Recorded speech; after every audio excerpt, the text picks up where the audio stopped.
And we're back here once again with another episode of the MSK show, and this is going to be episode 369. So I hope you guys had a great day, and I hope you guys have a great rest of your week that is ahead of you. And in this episode of the MSK show, I am going to be having a conversation with Kyle Corwith, and this is going to be his first appearance on the show. Nice to meet you, man. How are you doing today, dude? Good, man. Ready to rock and roll.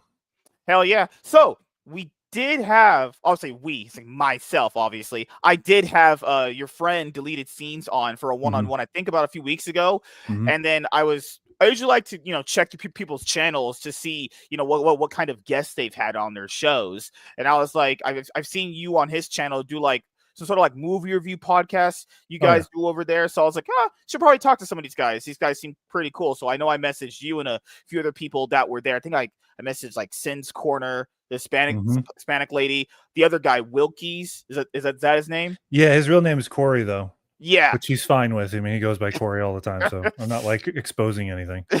So I will have Corey on actually on Thursday, So that's gonna be you're making the rounds. Nice. Nice. I always have to. These episodes don't pay for themselves. We're not sponsored or anything, But not yet. Also, I wanted to bring up, if I was sponsored, maybe Pornhub. I'm joking. So easy money there. No. So when it comes to, let's say, how you've made it on YouTube, like as far as you did, what was the early inspiration for that? Did you watch another person's channel and you were like, I'm inspired by this, or you just wanted to talk about movies in a form where you could just get your thoughts out?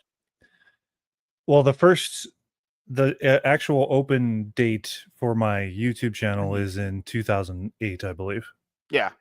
So that's right at the infancy of YouTube. So there was never somebody inspiring me to do anything other than that was where people were starting to upload their own videos and sharing them.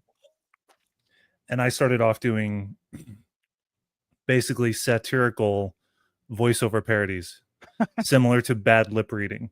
Okay, but so like they Weird didn't Al exist yet. in a way. Well, they would mouth something, they would record their own voices and do imitations, and then try to match what that person is saying within a scene of a movie, and then they would upload it. And there are a couple still on the channel in the back catalog. Good Lord. So you've been here for a while, actually, since 2008. Holy crap. Think about it. Yeah, but I took a big hiatus off. It sounds kind of pretentious, but I mean, I just didn't do anything for about 10 years. And I was working out in the real world and, on film sets, etc. Yeah. You actually worked on film sets, like actual, we would say indie movies, or like the big blockbusters that are in Hollywood? Both. Wow. Oh, okay. So for anyone who doesn't know what it's actually like on a movie set, what is the best way to describe it for someone that is never going to experience that ever? Usually the entryway for people to get onto sets is to be an extra. That's the easiest way you can get onto a set, which is one of the avenues that I went through. But the very first time that I went onto a set with an actual budget, even though it was indie, but it had actors in it. I mean, there was an actress from the Friday the 13th remake in it. Oh, yeah. So 2009? Yes. Michael Bay produced one? Oh, okay. Yes. That's huge. Yeah, the blonde and that gratuitous sex scene. Yeah, she's in this movie I was behind the scenes working on. So I started off working behind the scenes, and that was in the summer of 2013, which was very informative for me. And then soon afterwards, it was going into being inspired to do my own projects, and then going on to bigger sets as an extra, and then becoming a consistent behind the scenes person on Chicago PD. Chicago PD. I know I've heard of that show before. Good Lord. I know I have. Okay, good Lord. It reminds me of that show that was about the firefighters. Good Lord. Well, so they have a triumvirate of shows. Yeah. With Chicago Med, Fire, and Chicago PD. Fire. Yeah, it was like Chicago Fire PD or something like that. Yeah, I remember that show. That's when I forgot the one actor's name. He was Mason in Vampire Diaries for a little bit. He's the main actor of that show. So when you say you were you're an extra, people don't know. Like, you're just there, just basically being in the background scenes, pretending to have conversations with people for this hours. You're just like standing. That's correct, and it's really awkward because what Well, you're to do is to stare into a stranger's eyes for the whole day. Usually, there's some different setups. You'll move around, maybe, yeah. but you will be told by an AD, meaning assistant director, Mhm. that just go ahead and smiles and blah blah blah, or maybe you hold this prop and you move it to that place. You start from here and then you go over there, and they cue you usually or expect you to memorize Mhm. and it's not that hard. I mean, you expect you to memorize a movement and a blocking of a scene, but it gets very artificial if the person who's doing the performance of the extra is doing too much. There are a whole bunch of montages on YouTube you can look up of overly exuberant extras. There was one in the Doctor Strange 3, I think, or 2, Mhm. where this woman is in the church behind Cumberbatch, and she's just, so they overdo it, whether they Yeah. do it to be to overshadow the actual actor that's in front of them, or they're just doing it because they're nervous. They're not professionals. It can be that type of situation, but it's just usually just speak normally. This is how I figured it out, how to do it, is you just Yeah. speak normally to the person with hushed tones, because you don't want you to be heard Mhm. because of the microphone and the boom operator picking you up. You don't want to be Yeah. heard, but you can just Mhm. that kind of thing. And that's how you pull it off. There Mhm. was one time on a commercial I was on where I was literally talking to this woman, and it was for a bourbon commercial, by the way. Cheers. So I'm Not talking to her, no and I'm Bud Light. no, fuck no. So I'm not a beer guy anyway. So I'm literally holding a glass, and I'm standing up, and they're doing this tracking shot on the bottle. It's the main Mhm. shot they're going to use for the bottle on the commercial. But I'm in the background talking to this chick, and I'm telling her, similar to what I'm telling you, how Yeah. extras Mhm. can be overdo it. So I'm being meta within this, commercial, and I literally did this with my glass, and it was empty, so I could move it around. But Yeah. I did this, like, they do such things as movements, such as they do that. Mhm. They overly do all that stuff, and it made it into the commercial. That's what was funny So, what to me, at are some of least. the big directors or big people that you did work with? You Yeah, wanna let the people know about? Did you the work with biggest one anyone was that Zack didn't? Yeah. Snyder. You actually worked with him. Well, Wow. I'm not actually. I wasn't talking with him. I was Right. still an extra. I was a background actor on Batman versus Superman. Okay. Did Yeah. you get a chance to interact with like Ben Affleck or Gal Gadot or Henry No, Cavill? this was for the flashback sequence where Bruce Wayne's parents get killed. Oh, Yeah, yeah. and they shot that in Chicago, which is where I'm from. Mhm. So, Actually, even though I don't think that movie's good at all, I will say that is the best way to kind of do that. And I've always said they could do that anyways for an idea. Like you're doing a superhero movie and you don't want to have an origin story. I don't know why movies don't really experiment with doing more flashbacks like that. Like literally, it's just like previously you said, it's like in the first like 2 minutes of the film, you see the origin, that's it. You already understand it. It doesn't need to be explained. Like if that stuff needs to be explained, I'll just tell you. Maybe you're just like not smart enough. It's really easy. Nothing just has to be overly explained to people. If you can't grasp what you're seeing, that may be a problem with our average brains as we scroll through TikToks and YouTube Shorts now. Good lord, well, that I definitely agree with you on. The thing that I think at this point, when it comes to Bruce Wayne's origin story, is that everybody knows what it is. You don't need Yeah. to tell it anymore. Yeah, and that's the best way of showing it anyway. You show it in a flashback sequence, and it impacts the scene all the same. You don't even need dialogue for it, or there could be, a part of the movie where you just talk about it, not that long. It doesn't have to be a whole movie centered on it anymore. I think now superhero movies are probably going to move past that very soon, but one can only hope it's probably going to still happen, as we know, because origin stories are like I'm pretty sure you would know this too from a little bit like working on movies. Like they always want to get in new people It's always like, hey, how do we get someone new that hasn't ever consumed this product yet? It's like, well, so sometimes you don't even have to be new to consume a product. Sometimes you just see something and your mind just gravitates towards it. I mean, a lot of the stuff that I've enjoyed throughout my life, I was potentially never going to be a fan of it. I just saw it and just started interacting with it more. Like, do you remember growing up, you had like those arcades? Right. Sure. So I was at Walmart a long time ago when they used to have them, and I saw this X-Men versus Capcom game. I didn't know what X-Men was at all. I knew what Capcom was. I knew what Street Fighter was. We go to the laundromat, and I knew who Ryu and Ken were. I was like, what the fuck's an X-Men? Like, what the fuck's a Wolverine? We played it. I thought these are the coolest characters ever. Wolverine, Cyclops, I thought were all cool, and I was like, okay. And then then the X-Men animated series came out. I was like, oh, okay, that's what X-Men is. See, I wasn't a fan before because I didn't know what it was. I think, but you became a fan because of the arcade games. Yeah, I saw it looked cool, and I was like, okay, this is awesome. They're superheroes and they fight people. I think, like in life now, there's too much. Every franchise does this now. Every TV series does this. Every anime does this. So, like, how do we get new people? How do we kind of like get a person who's never watched this to watch? It's like, maybe someone just stumbles upon it. They just like it. Happened for me in Naruto. I wasn't really that interested when it first came on, but then I saw a random episode, and I was like, this is awesome. You got me as a fan, you know? Or something like Avatar, The Last Airbender. Saw an episode, I was like, just not me. Just not me. Just not my thing. You were talking about that Avatar. I was thinking of the other one that's coming out. The James Cameron Blue People one. Oh good Lord. I did see that. I saw that originally when it came out in 2009. I did. It's literally just Fern Gully, you know. It's Fern Even Gully. He has admitted this. Yeah, he has in interviews. Did someone ever tell you this before we go? You look like Justin Hartley from Smallville. He played Green Arrow. Yeah. Okay. All right, I know what you're talking about. I've gotten a few different comparisons going on. I know recently. There was someone said something about a Mexican actor I'd never heard of. So good Lord. So I'll ask you, after that experience with BVS, did you continue working on as a background actor in movies anymore, or have you retired at this point?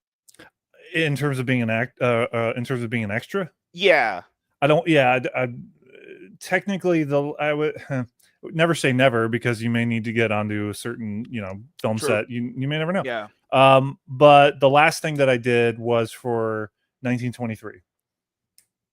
And I played a World War II soldier coming into Ellis Island on a crowded ship. So nice. It was very fucking hot that day, and we're all wearing wool. It's supposed to be wintertime. Yeah, it was a lot of sweat that day. Yeah. Oh God, I remember Laps Comic Fan, another person we have on the channel. He was in I think no, it was in Pittsburgh, right? Like, is Pittsburgh close to Chicago? I don't think I know. Maybe it is. I would say no, because I never have been there. So yeah, because Christopher Nolan, he had filmed that big giant fight scene at the end of Dark Knight Rises in Pittsburgh. You're like, what the heck? I don't even know. Like, when it comes to like security on movies like that, do they have security around around certain areas where you're filming? So people. It depends on the size and the kind of movie or TV show. Okay. TV shows that film constantly will have maybe one or two, but usually they just chalk it up to production assistants to handle all that type of stuff. Yeah. And make sure no one crosses into the boundary of the set, but nothing serious. A movie such as Dark Knight Rises, they're going to have a lot more serious security in that way. Yeah. Someone will just see Nolan and be like, hey, can I get an autograph? It's like, people know even if he wouldn't be crazy enough not to do it, it's like, you just can't trust that random people are just going to behave. You have to treat them like as if something's going to happen. You have to make sure it's just protected. Yeah. Yeah. In my experience, when I was on the TV show, even though it's not the biggest TV show, it has loyal fans. And I do remember all the fans being very respectful. There was never, to my recollection of the nearly 3 years I was on set, that there was any fan that was rushing the set or they needed to escort somebody away. So everything was, everyone was well behaved in Chicago, and the fans were great. So I can't believe you were in Chicago PD. That's crazy. I remember when I got I was a consistent core stand-in for one of the main actors. That's what my job was. So that means you probably have IMDb credits, actually. Yeah, if you look, they're there. Yeah. They gave me an IMDb page for this show, and they put Kamala Harris has been in the show. I'm like, she's never been here. You know, maybe someone messed up in the system. There's a lot of weird people in the system for my show. Can you say what this show? Yeah, they gave me an IMDb page. Yeah. Oh, Kamala Harris. And they just had Kamala Harris there. You know, I've had other people on more than whatever she is, and I was like, okay, I guess they want me to try and reach out. Like, you know how they always say reach at the start. It's like, guys, no, we're not getting like big people like that in the show. Also, you know, I'm cool with having, you know, kind of like this underdog, underrated feel. You know, there's no pressure here because I don't think I've had a significantly huge person on. Even if I did, I know a lot of other people that do this. They will go like, I don't know how I talk to them. You talk to them like you're a normal person. Yeah. The moment they're like a shark. The moment that big person knows you are afraid and you're not going to kind of, you know, be yourself, they know they could just kind of just bullshit you and not even give you a clear, hard answer on something you want. I've been doing this for a while. It's like the best way to get people to come out of their shell or something is just talk like you were having a normal conversation at like a supermarket. Like the best way you could do it, honestly. Yeah. You know, Don't be weird. People are so weird when doing this sometimes. You know, you're at the store and like when you're checking out your items, someone will look at you like this, and you're just like, what's wrong with the person? Like they'll look at you like they've never seen a human being in their whole life. I'm just gonna go like, okay, so I don't go outside. You know, maybe staying inside now is the goal, because you go outside and people are just, man, dogs can be a thing. I don't know if you're allergic to dogs or anything, but you know, you'll have big giant dogs out. You're just like, you know what? Maybe staying inside is not the worst thing ever. You know. No, I gotta go outside. I need the sun. That's why I'm a little disappointed that right now it's overcast where I am. And in terms of dogs, I love dogs, and I grew up watching White Fang with Ethan Hawke. I didn't actually watch it with him. He's in the movie, guys. I'm a fan of his though. But I watched that movie. I would love to have a wolf dog, something akin to that, a husky, that type of thing. I was bitten by a dog a few years ago on my leg. Yeah, and that didn't scare me off from being around dogs, but I'm just weary of strangers and their dogs. True. Yeah. What I'm about more cats? careful about that. You a cat person? I grew up with cats. I'm really not. I think they're not as engaging. Yeah. I think I need a little bit more attention from a pet. Yeah, they're kind of like my wife. You know, they look at you, you feed them, you house them, then they just can't stand the very touch of you the next day. Guys, I don't have a wife. It's a couch. You know, it's okay. It'll be fine. Yeah, cats are. I like how quiet they are. I do. And and a friend of mine has a lovely dog that the quiet. I don't even know what the dog sounds like. Never barked. I had him over. I invited him over. He's in one of my videos actually. He's a genuine veteran from Iraq, and he had his dog over, and not once did it make a noise. So well behaved, affectionate, not overly so, but just the right amount. Was patient and still when it needed to be. When I was talking with him, it was great. That kind of dog, just perfect. So I know you really like movies, and I know you've seen. That's an understatement. You love them. So yes. This question is going to hit even harder because I pretty much are noticing the movie landscape change as far as like people's habits of going to the movies, right? Because we just recently for this October 2025, we had the lowest Halloween period, right, in like the last 3 decades. So what was it, like 30 years ago? I don't know how old you would have been, but ever since then, we've had like the lowest Halloween period. I know a few years ago, we had like the lowest Thanksgiving period. That's when Wakanda Forever came out. And I remember like a year before that, we had like the worst fall period ever. We're just experiencing a lot of like really big drops in movie going, like just in general. Like, I don't know. Do you think there's a world it starts ticking up again? You see it like a business where it goes up, or it's just going to be kind of like stagnant for a little bit until something changes? I think we're seeing the delayed effects of the actors and writer strikes. How the quality of the movies and it seems as though you'd have to compare the numbers of how many movies got released 2 years ago versus this year. If there were less, then that would just back up my theory. Right. But I do think that this is still also another effect, a delayed effect of the shutdowns, the 2020 shutdowns. I still think that we're still trying to catch up Top Gun Maverick was the movie that really gave us hope. And that's why Steven Spielberg said to him, "You saved movie theaters," right? And I think there's a lot of truth to that, because that movie still, that effect of that movie still echoes for me today. It really does. It's a great film, and I think it was the best film of that year. I think it was 2022. In terms of the past couple years, and especially this year, I've said in the couple videos that I've done reviewing some of the movies that I think are of the best of this year, I stipulate that this movie, that one movie in particular, such as Materialists, and it's a romantic drama. It's not as, funnily enough, dude, you're kind of like scratching your head. What movie is that? That movie made around $150 million worldwide, and yet not a lot of people know about it. That's what's odd. Right? It's I think it's technically an indie film, but yet it grossed a lot of money, relatively speaking, for it's the kind of movie it is. It touches upon modern dating life, and in a way that's really important, I think, for people to see. And I go into it in the video that on my channel that's now available. I actually speak about it with my wife. She kind of disagreed with me, to put it lightly. Not in terms of the subject matter, but the way they executed it. And you have a wife? See, my wife is a sock. Good Lord. I guess we're moving up in the world, you know? Okay. Well, we're going to change that soon. But dude, no, it's that I think that movie, comparative to other years, if it had come out, say in the 90s, it would have fallen by the wayside and wouldn't have stacked up against a lot of films that we revere, have revered for so long. It's just, this year has been lesser quality than so many other years in the past. I also think, because I was going to add to your point, I actually think that other years are very similar too. It's just the movies that were the outliers heavily carry those years too. Like Top Gun Maverick, like you said, pretty much carries 2022. And freaking hell, did Avatar 2 come out that year? Or was that was 2023? You're probably right about that. Yeah, I'm pretty sure it was 2023. So like, there's very few movies that are actually carrying a lot of these post-pandemic years since, like, 2021.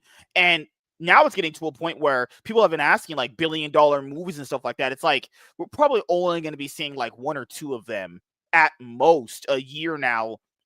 Since when? Like the past 4 years? Because I think people need to understand this with billion-dollar movies. That's actually an abnormality. It's not a normal thing. It was just the current landscape allow for that to happen more many years ago. That wasn't always the norm. That was actually more of like an exception to the rule thing. And then when it started happening more often, people were like, whoa, that's just the norm now. It's like, no. And that was only really the norm for like that one specific franchise. Yeah, you're talking about big budget movies making a shit ton of money. So we're talking about Marvel. And, the peak of those movies was the decade of 2010 to 2019. Yeah. That was the reign of Marvel and Disney, essentially. And then it came crashing the fuck down after 2019, and the shutdowns happened. And this is why we know even billion-dollar movies for superhero, just as a genre in general, is exception to the rule, guys, because Paramount is the company that actually gave the chance for the MCU to be a thing. A lot of people, still to this day, because they're new, they don't actually know this, Disney bought Marvel after the first Avengers movie came out. That's why for the Iron Man 3, you see the Paramount logo there, because after that movie, the rights fully reverted to Disney after that. Paramount is the one that took the risk on the MCU, and it's crazy how they never get credit anymore. It's like Disney wasn't even the one who even took the risk. Paramount did it. And then Paramount, as we know, billion-dollar movies weren't a norm. Only one of the first movies in phase 1 did that one. That was the last one that they had to hard work to build towards, then Disney gets all the credit, because that's just how it works. Someone just copies your homework and just takes it away from you. Now it's not the norm now for Disney, because what's crazy is, didn't the newest Demon Slayer movie, I haven't seen it. I'm not a Demon Slayer avid watcher yet. Didn't the Demon Slayer movie outgross every Marvel movie? That's insane. If you told someone that early 2010 period, they'd call you crazy. Like an anime movie outgrossing the 3 MC movies. Yes, that actually happened. It was by a lot of money too, like $100 million plus. It's terrible, Yeah, and I'm not a fan of anime. I know a lot of some people have privately messaged me and try to hook me onto that. And I have a sister who's into anime. My brother in the past has told me about things. It's just not my thing. I love live action and I love practical effects, and I'm a big proponent for those. And I encourage more filmmakers to commit to doing those. You know, even if they're a little cheesy, I'll take the cheesy over the fake CGI shit. I would rather have a cheesy animatronic over bad CGI. That's why I love The Thing as much as I do. It's one of my favorite movies of all time. The practical effects in that movie are just insane. Oh, yeah. And this is what people never truly understand when you have these conversations. They never actually tick this in their brain. Movies, as you know, is a business, and there's always highs and lows. And I think people came into movies because people have always watched movies, but there was like, I would say, a good amount of people that were there when the MCU started taking off, and that for them was the norm to see movies hit those big highs, like the Star Wars movies and the Jurassic World movies for Universal. Those did well for a lot, and they think that's the norm because that's when they started really getting into movies more. And it's like people like me and you, that's never like, guys, back in the day. Let's use superheroes for example. I did not know if Batman Begins got a sequel because, first of all, the internet wasn't as big, right? So we didn't really. So depending on how a movie did, we just didn't know if movies really would get like sequels or something like that. Like, obviously they announced it got a sequel, but like back in the day, when it comes to superheroes, you just kind of have to flip of the coin if it got a sequel. Like the first X-Men movie that came out, we're like, okay, this was all right. They're like, sequel. All right, cool. Let's see how this goes. You know, people thought Superman Returns was going to get another movie. It never did. Like back in the day, like, you know, these things have always been a thing. But like when it comes to what the MCU, the effect it has on people, you can't really deny what it did. It did a lot of good and it did a lot of bad too. It's set up expectations to like at this like skyscraper level of expectation. It's like, guys, most movies, as long as they make profit, not just break even, as long as they make profit and everyone's paid and it's all good, that's fine. A movie doesn't have to make $1 billion for it to be a success. A success is just you making profit. That's it. Nowadays, movies barely break even, which means you don't make any money. You actually probably lose money just making the film itself, or you have to rely on what people keep saying, VOD and streaming and all that stuff. But the problem with that argument is that's not box office. And we don't even know those numbers. They could easily just be lying to us about how well it did. Because like, from what I know, at least from what I'm reading a lot of stuff, they're not going to tell you it failed because that would be stupid. They want you to think it did well because they're not going to tell you. They're not going to be like, man, I invested $200 million in a movie and it completely failed it. And we lost. We made no money. They would never tell you that. Do you want to know a good example of a movie that did this year? Did just that? Which one? I might have forgot it. James Gunn's Superman. They're making people want to think. They're wanting people to think that that movie was a success, but it actually grossed less than what Man of Steel did. It was because Man of Steel did $666 million. It's close, but just let's be technical here. It didn't gross as much as they wanted to as well. Oh, I know. I mean, you're talking about $1 billion gross. It didn't get there. Didn't get there as an understatement. Pretty much. Because this is the thing, and I've seen this with people that I've talked to on the shows too. Because they've linked these like THR articles and Forbes articles that say it made profit. But even when I read them, and I know I did, and on a show eventually we're going to cover it. So when they're saying it made this much money in profit, they don't actually say where it got that money from. So that's already a huge red flag. You can't tell me where your money came from. Automatically red flag, because if someone said, hey, if I walked up to you and I was like, hey man, bro, I got all this money. Like, oh, okay, cool. Where'd you get it from? Because that's a normal reaction everyone has. Where'd you get it from? Because people want to know, did you work for it? Did you steal it? Did you get it through any underhanded means? Or did you make a good investment? That's the thing, is when you're not telling people where it came from, that's already suspect to me in general. Then the second thing, that when they bring it up, oh, it made $150 million in profit. Even if, let's just say they did, hypothetically for argument's sake, let's say they did.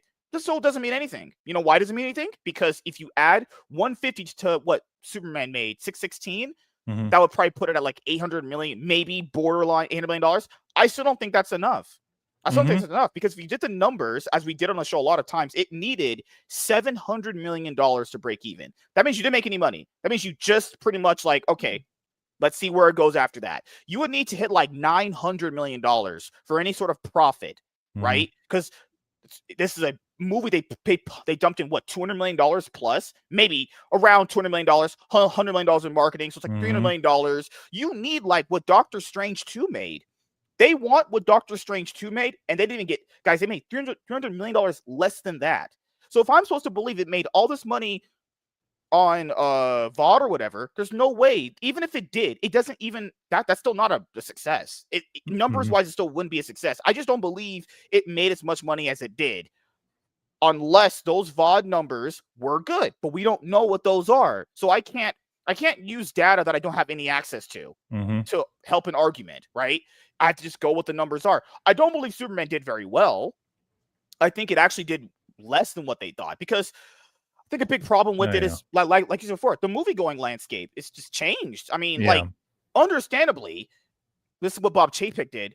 Man, Disney Plus did this really badly too. They just kind of conditioned people to just sit at home and just wait for it. Like, realistically, what's the point of going to a theater if you know if I wait 3 weeks, it'll just be at my fingertips? Warner Brothers did this too. I know everyone blames Bob Chapek for it. Warner Brothers did this too. Remember 2021, guys, where they dumped their entire film slate, day and date release?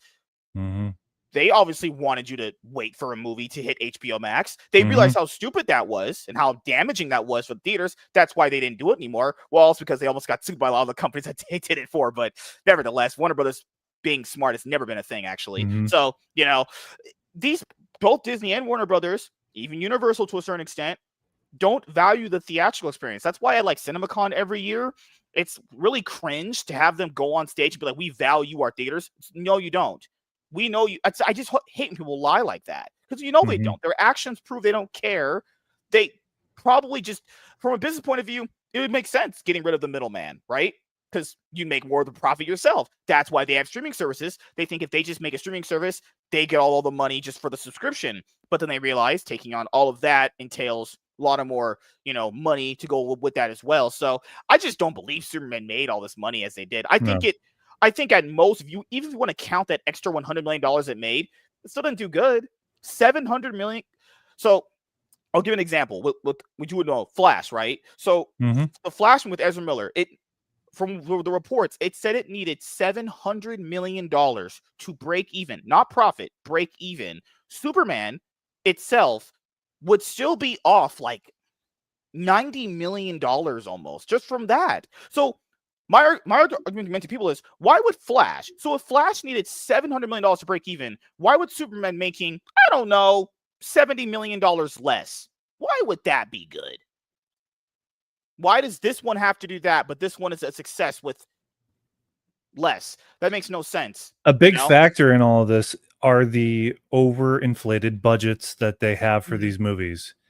And they're going to have to adjust how they make these movies. And the arguments and pitch that I've heard, or rumors going around, is AI is going to do that.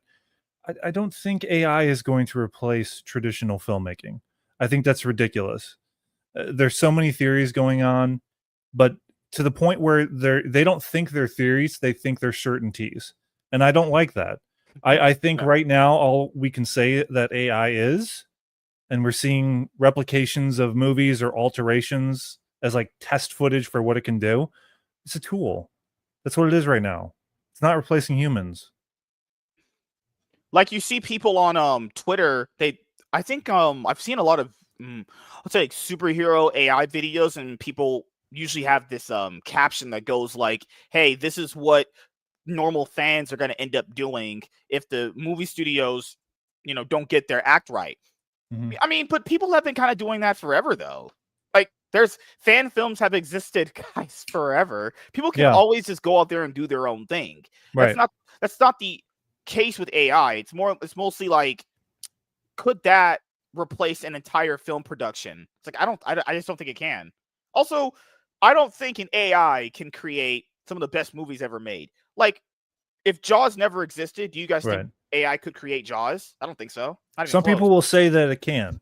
That's crazy. And I think that's bullshit. That's crazy. That is insane. I think that's hyperbolic bullshit. That's just, Oh, what's that word? That's way too cynical of someone to say. A robot can actually create some of the best films ever made. I mean, you'd be going down the list for that one. Like, could an AI create The Godfather? Just no way. No way. Not even close. Even some of the most average movies people like. Could, I don't know, an AI create Hancock?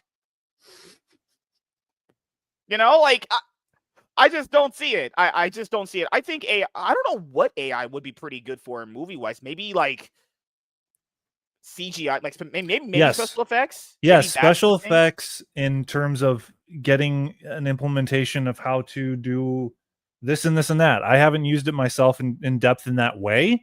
Yeah. I've just tinkered around with it on some images. Yeah. But I don't think it's still going to remain a tool. That's what it's gonna. All this doomsday behavior has happened before when it came with, oh, movies are gonna have sound now. Oh, silent movies, actors are fucked. Like, okay, you innovate. The movies are still there. Yeah. Oh, TV is gonna destroy the theaters. No, it's not. It's just another. It's another way to watch movies and media. That's all. It's just an additional thing. That's all. Yeah. People even have the same arguments I remember from back in the day. Like, VHS is going to kill the theaters. People said DVD players were going to kill the theaters. Blu-ray players. Guys, look at that. Look at that now. They don't even not even produce as much DVD players anymore or something like that. That wouldn't surprise me. No, I just I think it's a good thing in terms of the innovations and the way that TVs have gone down in terms of prices. I have a home projector. That's how I watch movies now. I even sometimes outside in the backyard watch movies, Oh, hell yeah. You can replicate this stuff on your own. But when I say that, it also doesn't mean that it replaces the movie theater. I still go to the movie theater. Yeah. Yeah, because it's the biggest screen you can have for a movie, the best sound system. Oh, the sound is amazing. Yeah, going in there with popcorn. Yeah, that's another aspect to delve into when it comes to Christopher Nolan and how Tenet. He's gone wayward, and that we could get into that. But yeah, I'm gonna sound like Tom Cruise when it comes to I love movies. And I love going to the movie theater. My popcorn. But it's true, and I do agree with him on that. There is something unique, and it's not just nostalgia, because there are things that I've abandoned that I've grown up with. I don't watch like actual network TV. I don't have cable. I had that growing up. I don't fucking have that. YouTube is the cable now. Is our TV network. Yeah. We watch the news. We watch movie reviews and comedy specials or clips from YouTube, and that's now become our actual TV now. Yeah.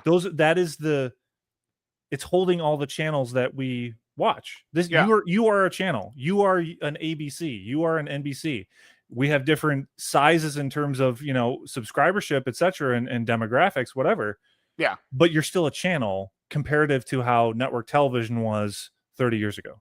Yeah, and from what we know, network television also has not been doing very good, but that hasn't gone away.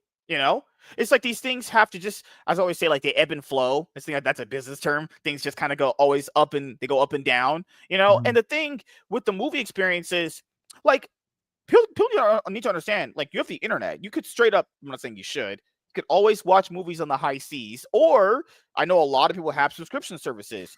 Watching a movie by yourself, I've did it 1,000 times.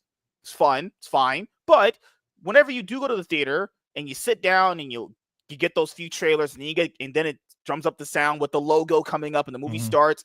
I don't know. There's not really a feeling you can get like that from just sitting a movie and watching it by yourself. Yeah. You want to know what it is? And I'll tell you that not a lot of people have said. Which is? Anticipation.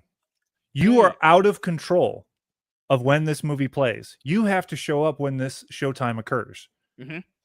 Everything is being catered to you. Yeah, you go get the popcorn and all that stuff, but the movie chair is there for you to recline in.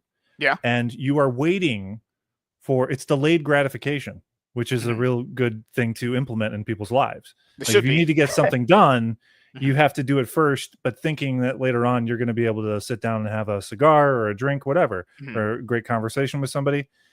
And that's what the movie theater does. It takes away your control in a good way of you have to do all the work. You have to select the movie on the streaming service and press play and yada, yada, yada. You get to go to the movie theater and they're doing that for you. It creates a prestige, and that's being taken away from us because of the way that studios are handling the release dates. This in terms of like home media release dates, the stages of how the life of a movie is. So it used to be you would have to wait a year for a movie to come out on DVD or VHS when I was growing up, which created anticipation. Yes. And that's a very good thing. Yeah. It creates prestige. And the sales reflected that. The actual physical media sales reflected that, because people who kind of missed the chance of going, they're like, okay, I'm just going to go buy it on, Blu-ray or home video, as they call it. And now when it comes to movies, it's like the way that the studios have basically just shitted on the theaters in general is just disgusting. Like, they want the theaters to do better. Well, they're the ones that destroyed a lot of the theater going experience. What, like, the average person, if you tell them you can get this in the cheapest way possible, evidence we know what happened with food stamps recently, they will literally take the cheapest example, guys. That people are that lazy. A lot of people are just that lazy. You tell them, hey, just wait for 3 weeks, you will have this here. They'll wait. They'll actually just wait it out. And you know how, like, when people talk about movies now in reviews, they talk about, is this worth going to the theaters to watch? And that's always been a conversation, but it's a little bit more now considering the landscape of it. They factor in, should you spend the money to go and watch this movie? My argument for that has always been, you should go and watch it for yourself and always judge it for yourself if you want to. If you want to wait for it, that's fine too. But if you want to talk about this movie with other people, and if you want to go and experience it for yourself, I always just say do that. But there's this big conversation going around about, is this worth your time investing into? And that's a crazy place to be in. Like, now when I watch movies sometimes at the theater, you get like this little special. It's like, hey, thank you for coming to support the movie. I like that. I think that's always been a cool thing. Yes, and I believe it was started by Tom Cruise for Top Gun Maverick. Notice how we're circling back to Top Gun Maverick a lot here. And I'll say this again to reiterate what I said about a movie's lifespan and its stages of life. Tom Cruise refused and turned down the pressure by the studio to put out Top Gun Maverick onto HBO Max or whatever streaming service it was attached to. Yeah. He said, no, we are going to wait 2 years. 2 years they sat on that movie. And what did it do? It made over $1 billion and $500 million plus that. Yeah. Incredible. That is such a wise decision that he decided to do on that. Like, it made a point right there, is that sometimes you do have to wait. You do have to have a delayed gratification, anticipation. People knew it was going to come out. It was just a question of when, right? When was the right time? Yeah. And I think even for movies that are small, that I don't even think are going to be that good. Take for example Jennifer Lawrence's movie that's like the art house, woe is me, I'm depressed, die my love. Okay, now I have an interest in it because I do think that Jennifer Lawrence is very talented, even though her off-screen personality is obnoxious for things that she said. She's beginning to realize that, thankfully. But in terms of her talent, it's always been there. She's always been talented. She's great. Yeah, she's deserved she's deserved of the accolades and the praise. But if that movie that I'm not really anticipating seeing, only to see, well, where is she in her career right now? If that movie didn't come out for a year on home media, that would create a prestige to it, to where it's like, oh shit, man. I'd be thinking sporadically throughout that year of, where is that movie? When is it coming out? Just from that little interest, right? And some people would completely forget about it. I understand that. And that probably happened in the VHS that happens era. for like every movie ever, essentially, if someone's never heard about it, they wouldn't know if it exists. It's just how it works, you know? Yeah. But and in that way, the streaming services have become the new Blockbuster, because the way that Blockbuster would work, they would have this chart up above the checkout that would tell you when a new movie was coming out and its date. I remember, yeah. And I would sometimes memorize those dates, and I was like, this one's coming out, this one, you know? So the streaming services have become the new Blockbuster, unfortunately, and we don't have physical locations now and video stores. There are a couple, mom and pop ones. There's one down the street from me, actually, because I'm in. Crazy. Yeah. But I think they actually have a membership. They're not working the traditional model of renting something individually. They work on a membership basis. But you have one Blockbuster that it's still in existence in Oregon, I believe. But I wonder, if there's going to be some kind of comeback when it comes to video stores. There might be. All these people, you're going to have Corey on.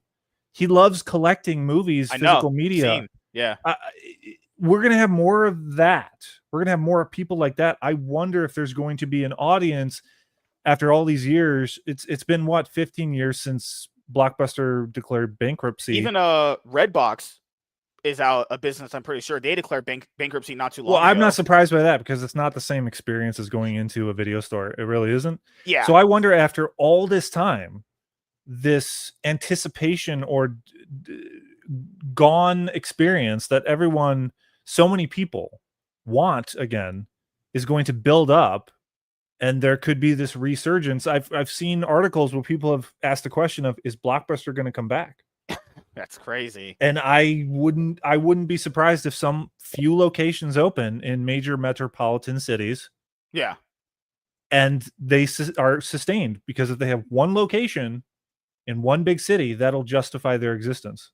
And I hope it's not something where, like, people say, I want this back, and they don't go support it, because that's always the big problem too, is they'll say, why is the studios only giving us sequels, prequels, and remakes? Well, if you're looking at just a numbers point of view, just from a business point of view, that's what makes the most money.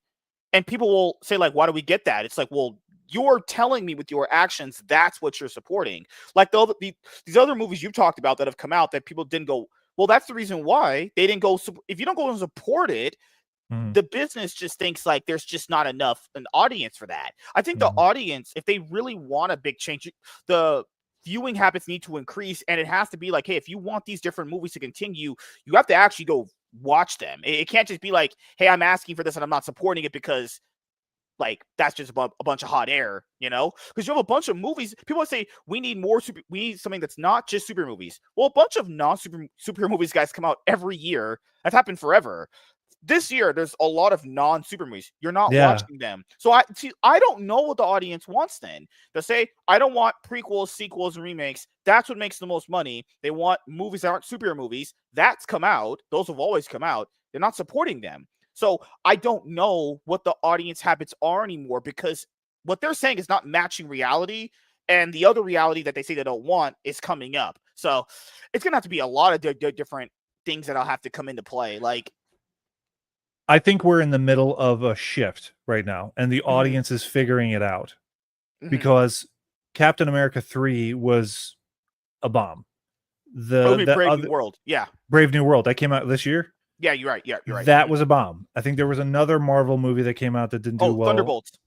Yeah, which actually was okay. I actually kind of liked it. Actually, I like Thunderbolts. I thought it was a good change. Yeah. But that's a good thing, and I'm glad that's happening, because they're not. This is going to force the studios to adjust the way that how much they throw money at these things, and there's going to be an equilibrium established.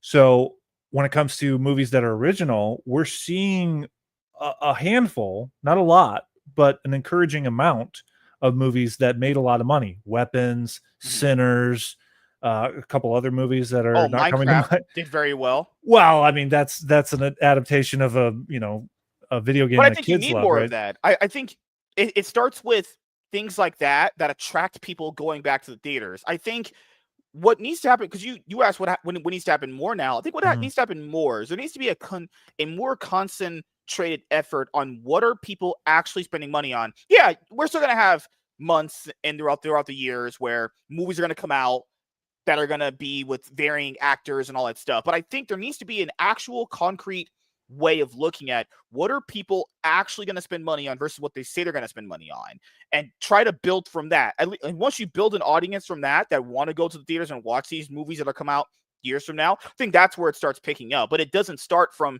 people going, you know what, I would love to go see this next Simu Liu movie. It's like, guys, no one ever said that. So if he is the main actor of something, he's not a draw. And that's another problem with movies too. The actors and actresses, like you said earlier, aren't a draw. That's a big problem, because the reason why a lot of people watch movies in general, just from the conversations I've heard throughout my entire life, back in the day, as you said, if Ben Affleck was in a movie, people go watch because they just like him. Not always, though. This is the thing that I get into arguments sometimes I have in the past when it comes to the question of, do movie stars exist anymore? There was a person who will go unnamed who completely disagreed with me about they don't. He said they don't exist. And I argued they do, just not in the way that they used to. It's the definition has changed. That's all. Okay. Top Gun Maverick was a success partially because it was Tom Cruise returning in that movie, the franchise, and made it a franchise now. And he still does have a fan base that will go see a movie because he's in it. I'm one of them. Yeah. You know, just because Mission Impossible 8, so many problems with that movie. My video review of it, in-depth video review, is now available. By the way, probably because he was having sex with Ana de Armas. Having sex with Hispanic girls blows people's minds. I don't think they were with no, they weren't with each other at the time, because they started filming that like 5 years ago or something. Dude, you know, on probably and because they have a bunch of women on that set with big boobs, and he's you know, what's a story? This women here with big chits. Well, I forgot her name. Haley Atwell. Haley Atwell. She fits that description, and God, those things are huge. She was amazing in Mission Impossible 7, the previous one, and I argued that that's the kind of performance that should be nominated for an Oscar. It sounds ridiculous because it's in a Mission Impossible movie. Fuck that. Excuse me, but the Oscars are supposed to celebrate standout performances, whether they be supporting an actor. I don't care what genre it is. It can be a horror movie. It can be a comedy. It doesn't matter to me. And I think that conversation needs to get going when it comes to, if someone is in an action movie. Sigourney Weaver was nominated for Aliens for an Oscar. Yeah, that's why for me. So, because God Lord, man, those arguments, they always blow my mind. So the first thing I would say to you, the other thing is, I think with movie stars in general, if movies want to have a tick in money for a lot of them, the actors themselves are going to have to be a draw of some sorts, like you said, in a different way, because, you know, back in the day, people would just kind of watch a lot of movies because they were just in them, right? People would watch Tom Cruise movies because he's in them. People would watch Ben Affleck movies because he's in it. People would watch Halle Berry movies just because she's in it. You know, there needs to be that level of a draw, because if they're going to be the draw, they're going to pay all this money. You have to be like, you're like my advertising. I'm paying like also that amount of money to you because it's going to advertise the movie based your name value gets me these X amount of dollars. So I think that needs to be a better effort from all of them. Stop talking about politics. That turns people off. Just don't say anything. Be like, no comment. That's it. Yeah. All you say is just say. Well, say Sydney no Sweeney comment. is doing that, and she's being smart about it. Yeah. And then the other thing you said, the reason why I've never truly cared about movie awards, even though they're accolades and stuff like that for them, and it's fine if people win them. My argument comes in 3 different ways. The first one is if someone says my movie's worse than theirs because my movie won an award, I think that's the dumbest shit ever, because that's just kind of stupid, you know? Like, anyone who does say that, I mean, and it doesn't change your perception of the movie anyway, you know? It's a notable accolade to attach to a movie, to say, you know, hey, Hurt Locker didn't gross a lot of money in 2009. I believe that was the year. Yeah. It only had about $15 million from its overall box office, yet it won Best Picture. And I was very happy about that. I thought that movie was fantastic. I thought I was like really cheering for it. So it helps add an additional value to it, but you can still have movies that were not nominated that should have been, and even arguably should have won. The Dark Knight changed the number of movies that were nominated for the Oscars. It used to be just 5, and then after they ignored it, they put an additional 5 onto that. So they're now nominating 10. Or you also get this thing where movies will win, even though we know they're not. And keep in mind, it's all subjective. But if you would be like in a minority if you told me that version of a Suicide Squad movie that came out in 2016, because that won like an Emmy or an Oscar for like best makeup. And I agree, the actual physical look of the characters, they looked great. I don't think it didn't deserve it because they looked really good. Just the movie itself was utterly, disgustingly a piece of trash. I haven't rewatched it. I remember going to the theater and I was fine with most of it, actually. Yeah. I would have to go back and watch it again to get, the whole context objectively. And it may have been I just was in a really good mood that day. But yeah, I'm open to always changing my mind, because our 10 years pass and we become different people and see a movie differently, But there's some movies that are just indelibly there that never change and even get better over time. Yeah. There's a movie. Go ahead. No, it's like you said with the Hurt Locker. Yeah. And someone said, well, Suicide Squad's better because it won an award. It's like, but that wouldn't change your mind about that movie anyway. Because I think. Yeah, because I loved it beforehand. I loved it when it first came out. And it was, I think it came out earlier the year before. So the Oscars always occur a year after the movie comes. It's it's kind of confusing sometimes. Yeah. But so it came out in 2009. It got Best Picture in 2010.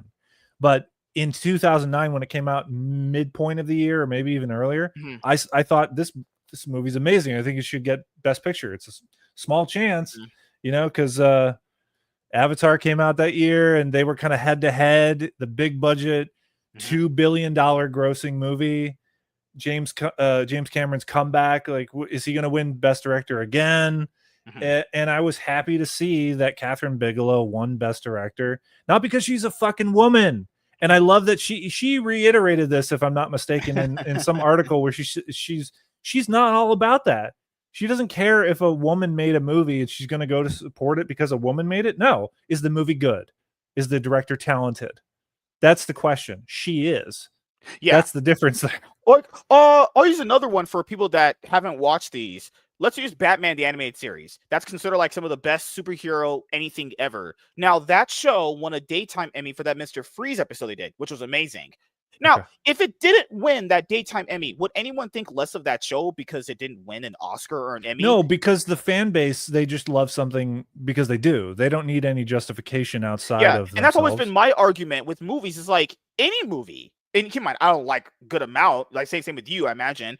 Whether the movie itself won something or not doesn't change my perception of it. Really, if I truly do enjoy it, all I would argue is it should have gotten the award. But right, because you want to push it to that next level, where you can get more attention for something, and that's the whole point of an award, is to give it something to acknowledge its value. Its value was always there, right? Yeah, but it's to show that, there's a consensus here that acknowledges it on a stage such as the Oscars, where millions, I don't know how many people watch the Oscars these days. It's been less and less throughout the year. It is, and it's dude. I remember tuning in the Sundays. What happened? I would love it. Yeah, I used to love it. When I would grow up, that the Oscars were an event. We would have a party. We would have an Oscar party.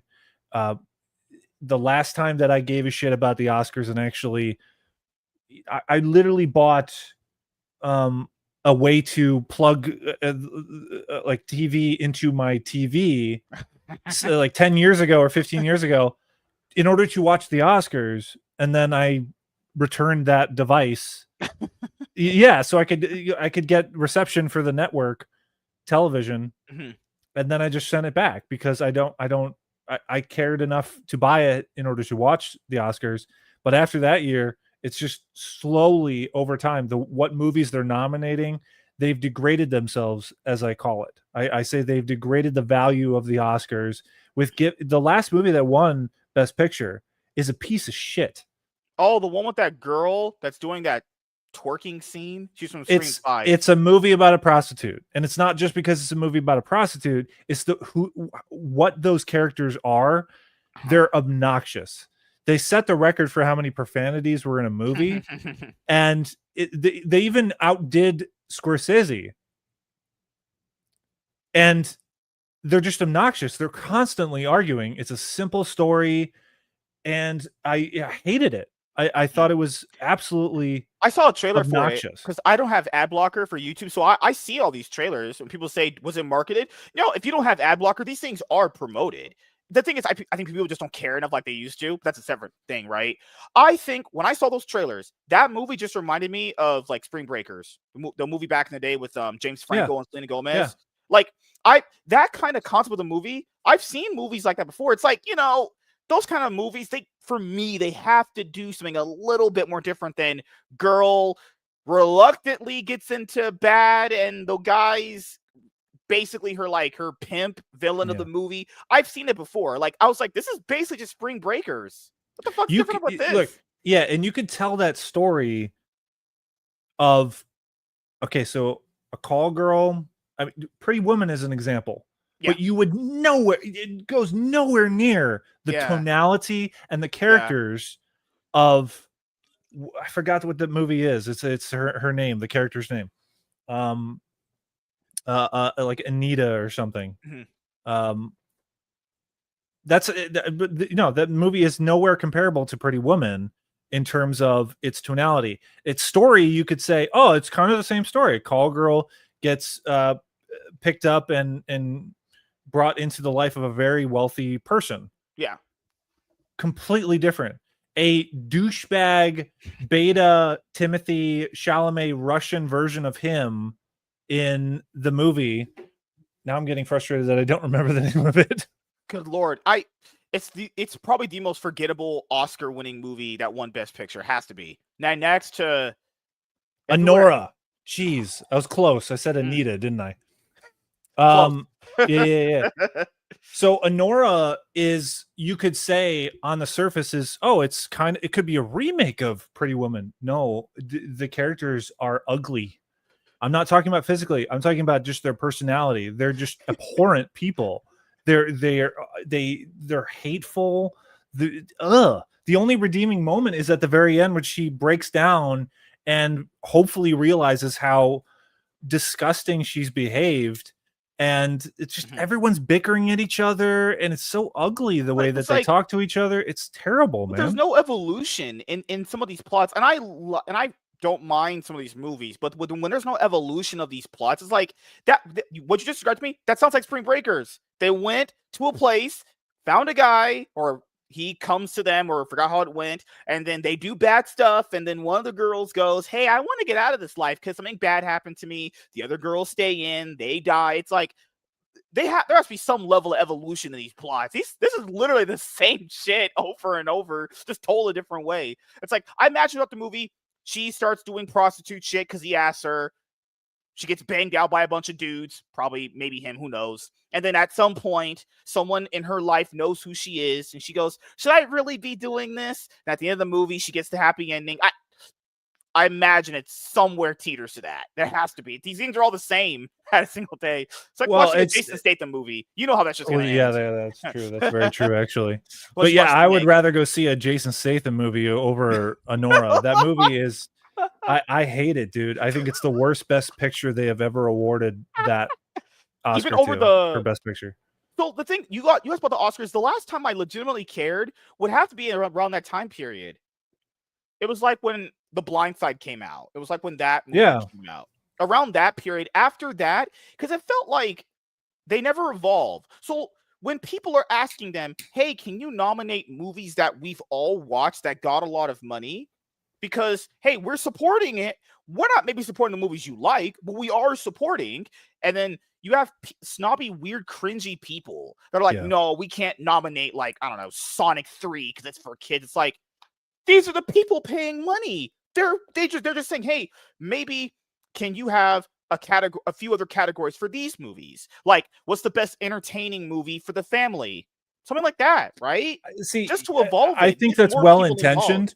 But in order I would really like for the conversation and the perception of voters and what they choose to nominate for Best Picture to change, where they would be able to include a comedy, a family movie, a horror movie, and an action film, an adventure film, drama, all in the same Best Picture category.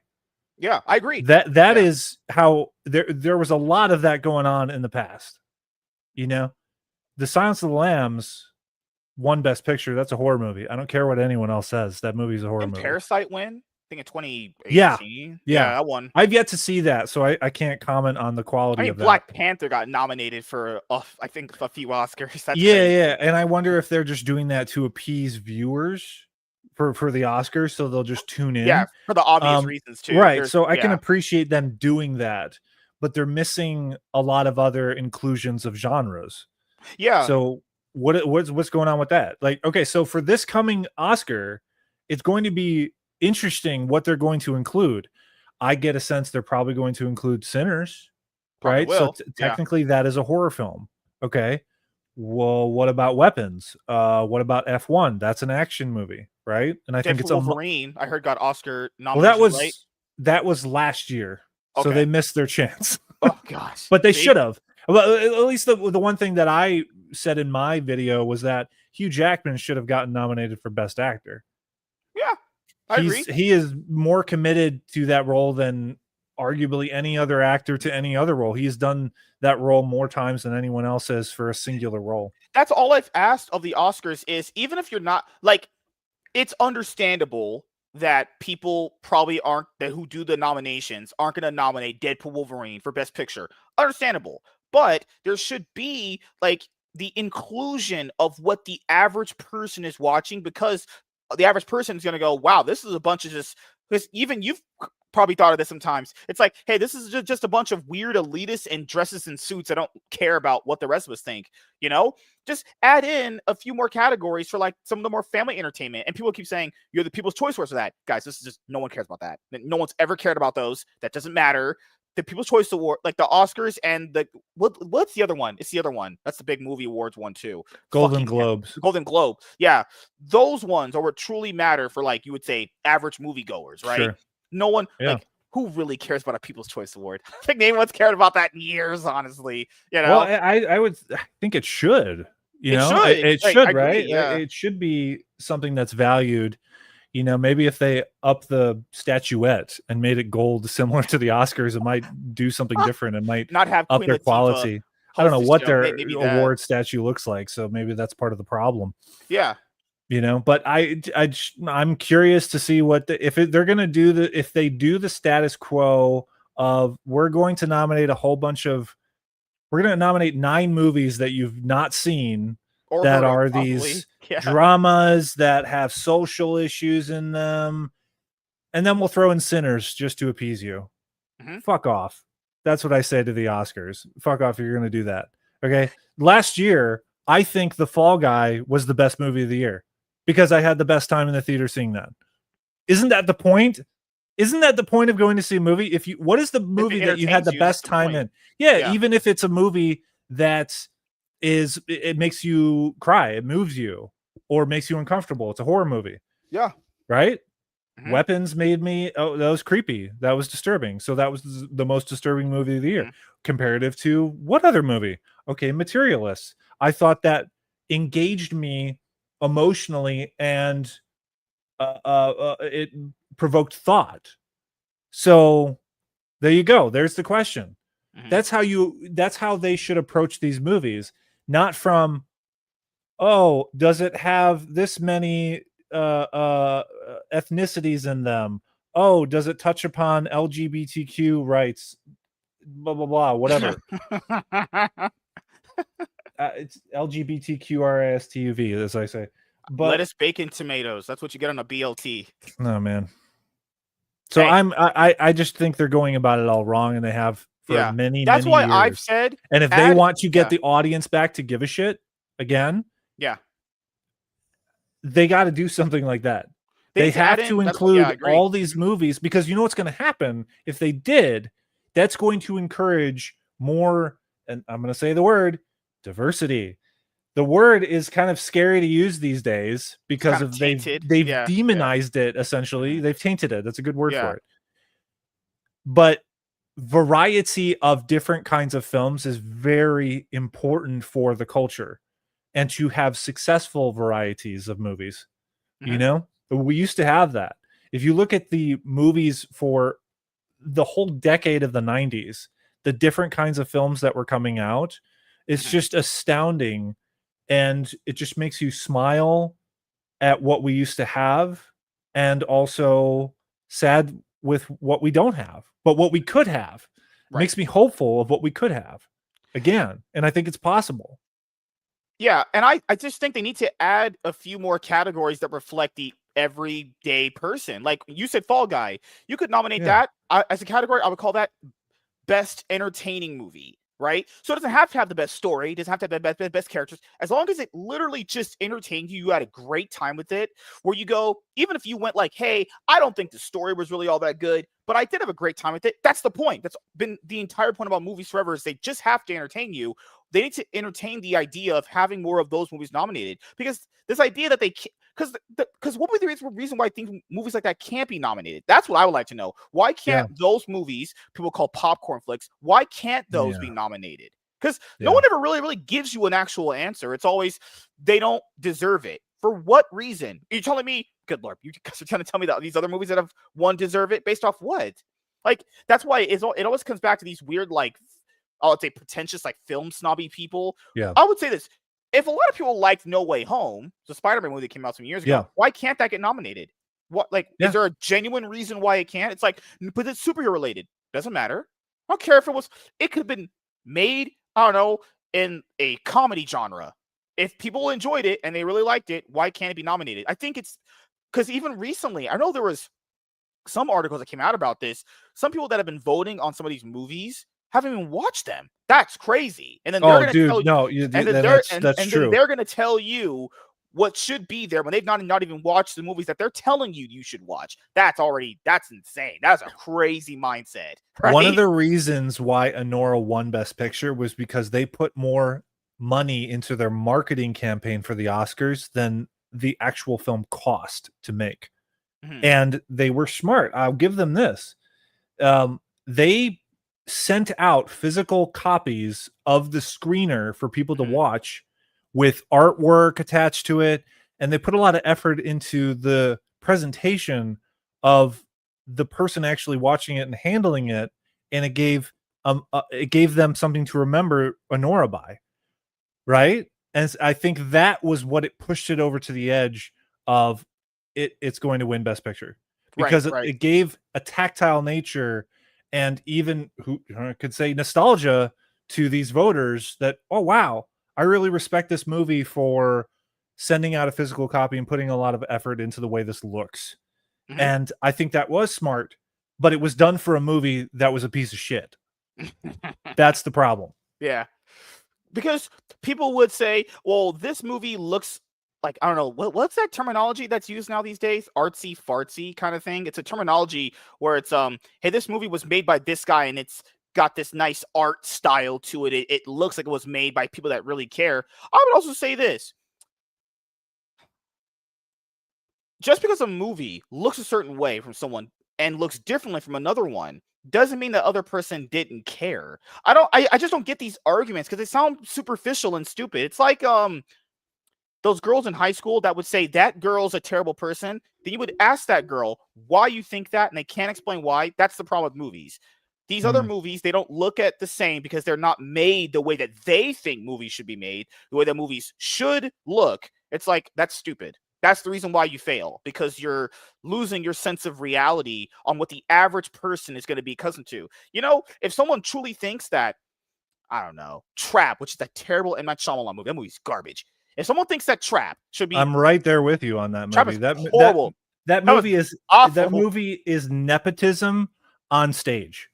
Yeah, literally too. It's literally trash. But if someone that movie exists because of nepotism, and I resent it for that.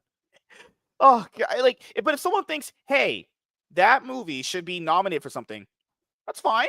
Probably never going to win because it's actually truly terrible. But what we shouldn't just exclude movies based off what we think people should enjoy, because that's just levels of narcissism. That's just insane, right?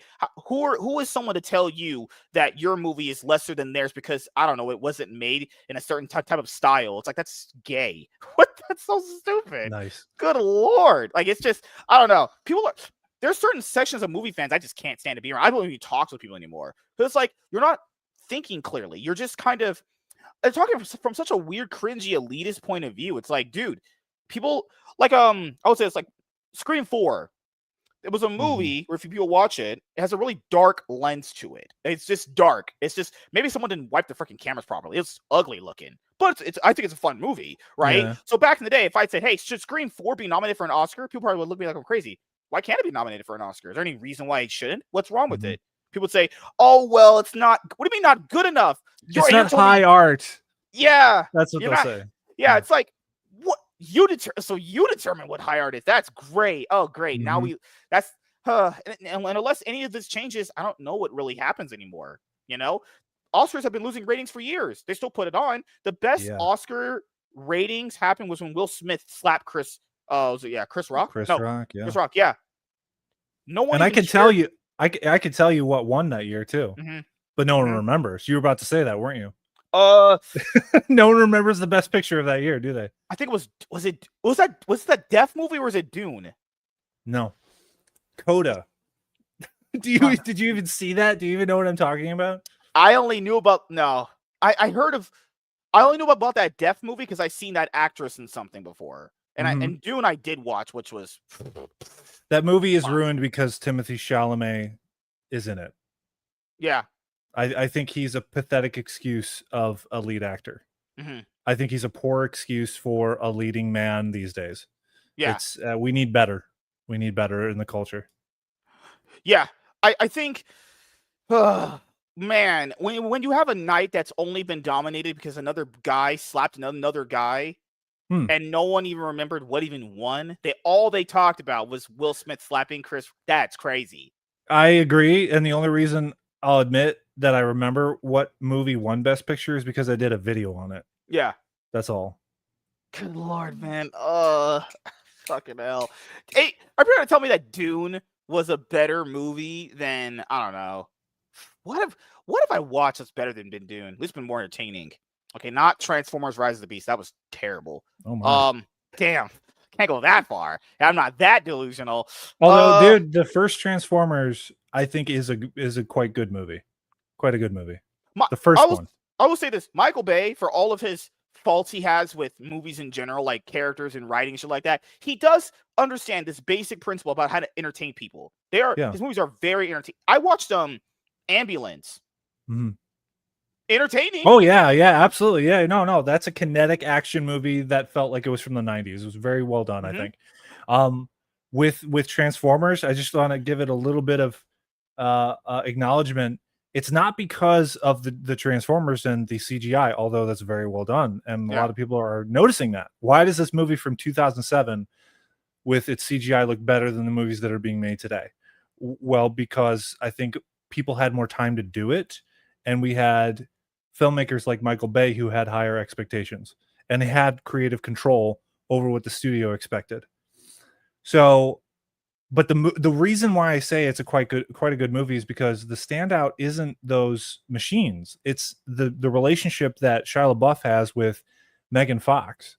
It's a love story essentially, and it's not, oh my gosh, they recreated the wheel. It's not that. Yeah. It creates a story. It's a story about a young man, his car that he just got. And we all go through that stage in life where we like the girl, we want to progress into adulthood, and that's that story. That's why it resonates. And the movie ends with him on top of the hood of his car with a sunset, and they're making out. I mean, it's you could say it's a fantasy movie, but that's something that's very attainable, and people love that. To be able to fall in love with the girl in your local high school, and you get to spend a real great night with her out amongst the stars. That's everybody can attain that. And then Linkin Park on. Yeah. Yes. So, but it's the small relatable story is within these huge sci-fi circumstances.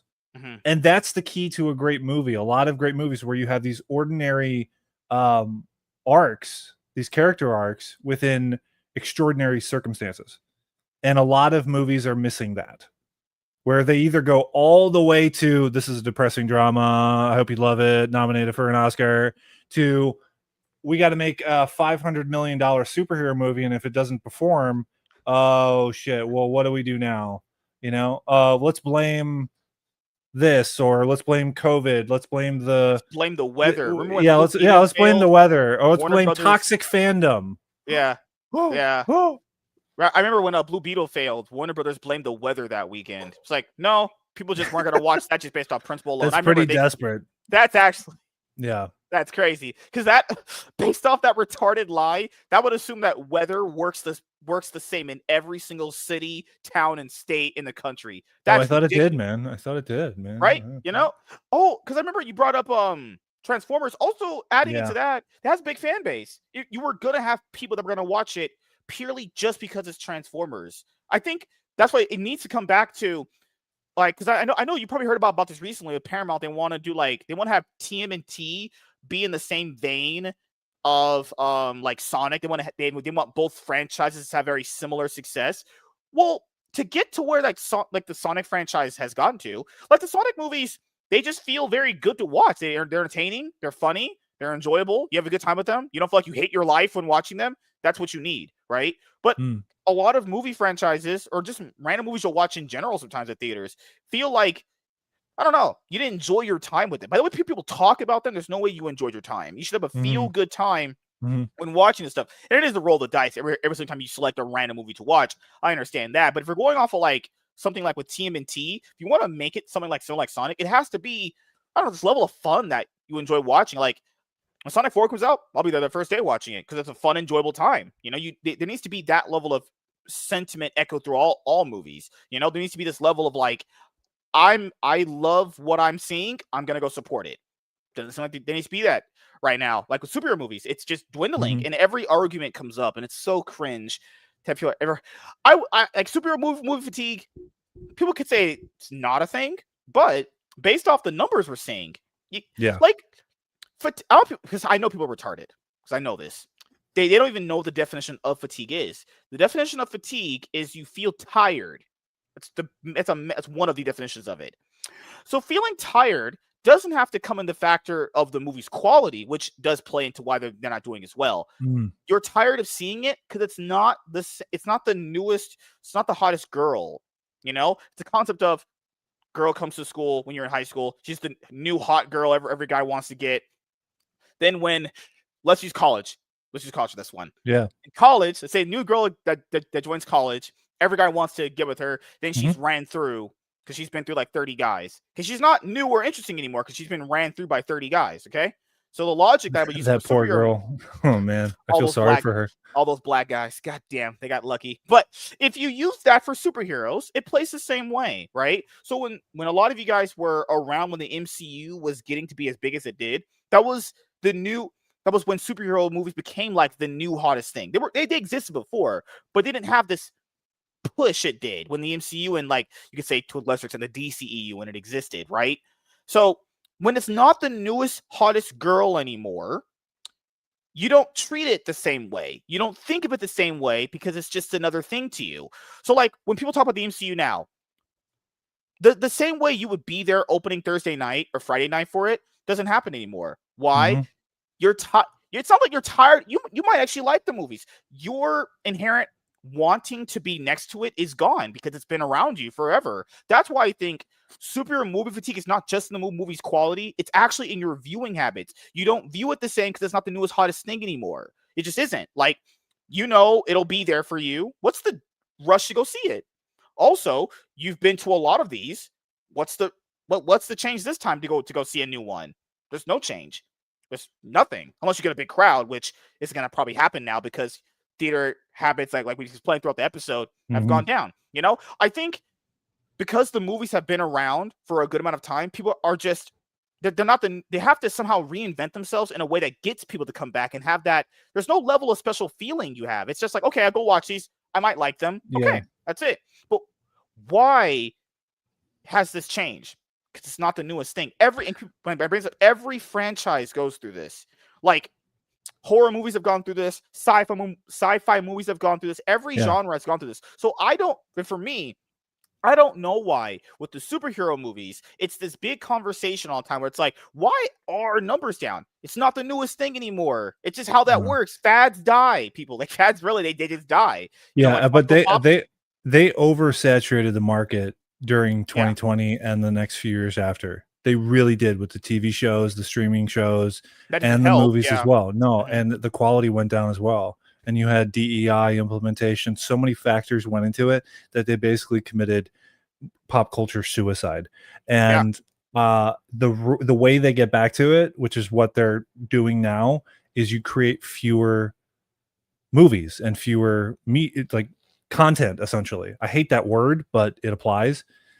So don't make as many movies. It's as simple as that. You create, going back to what we said before, the anticipation, a scarcity.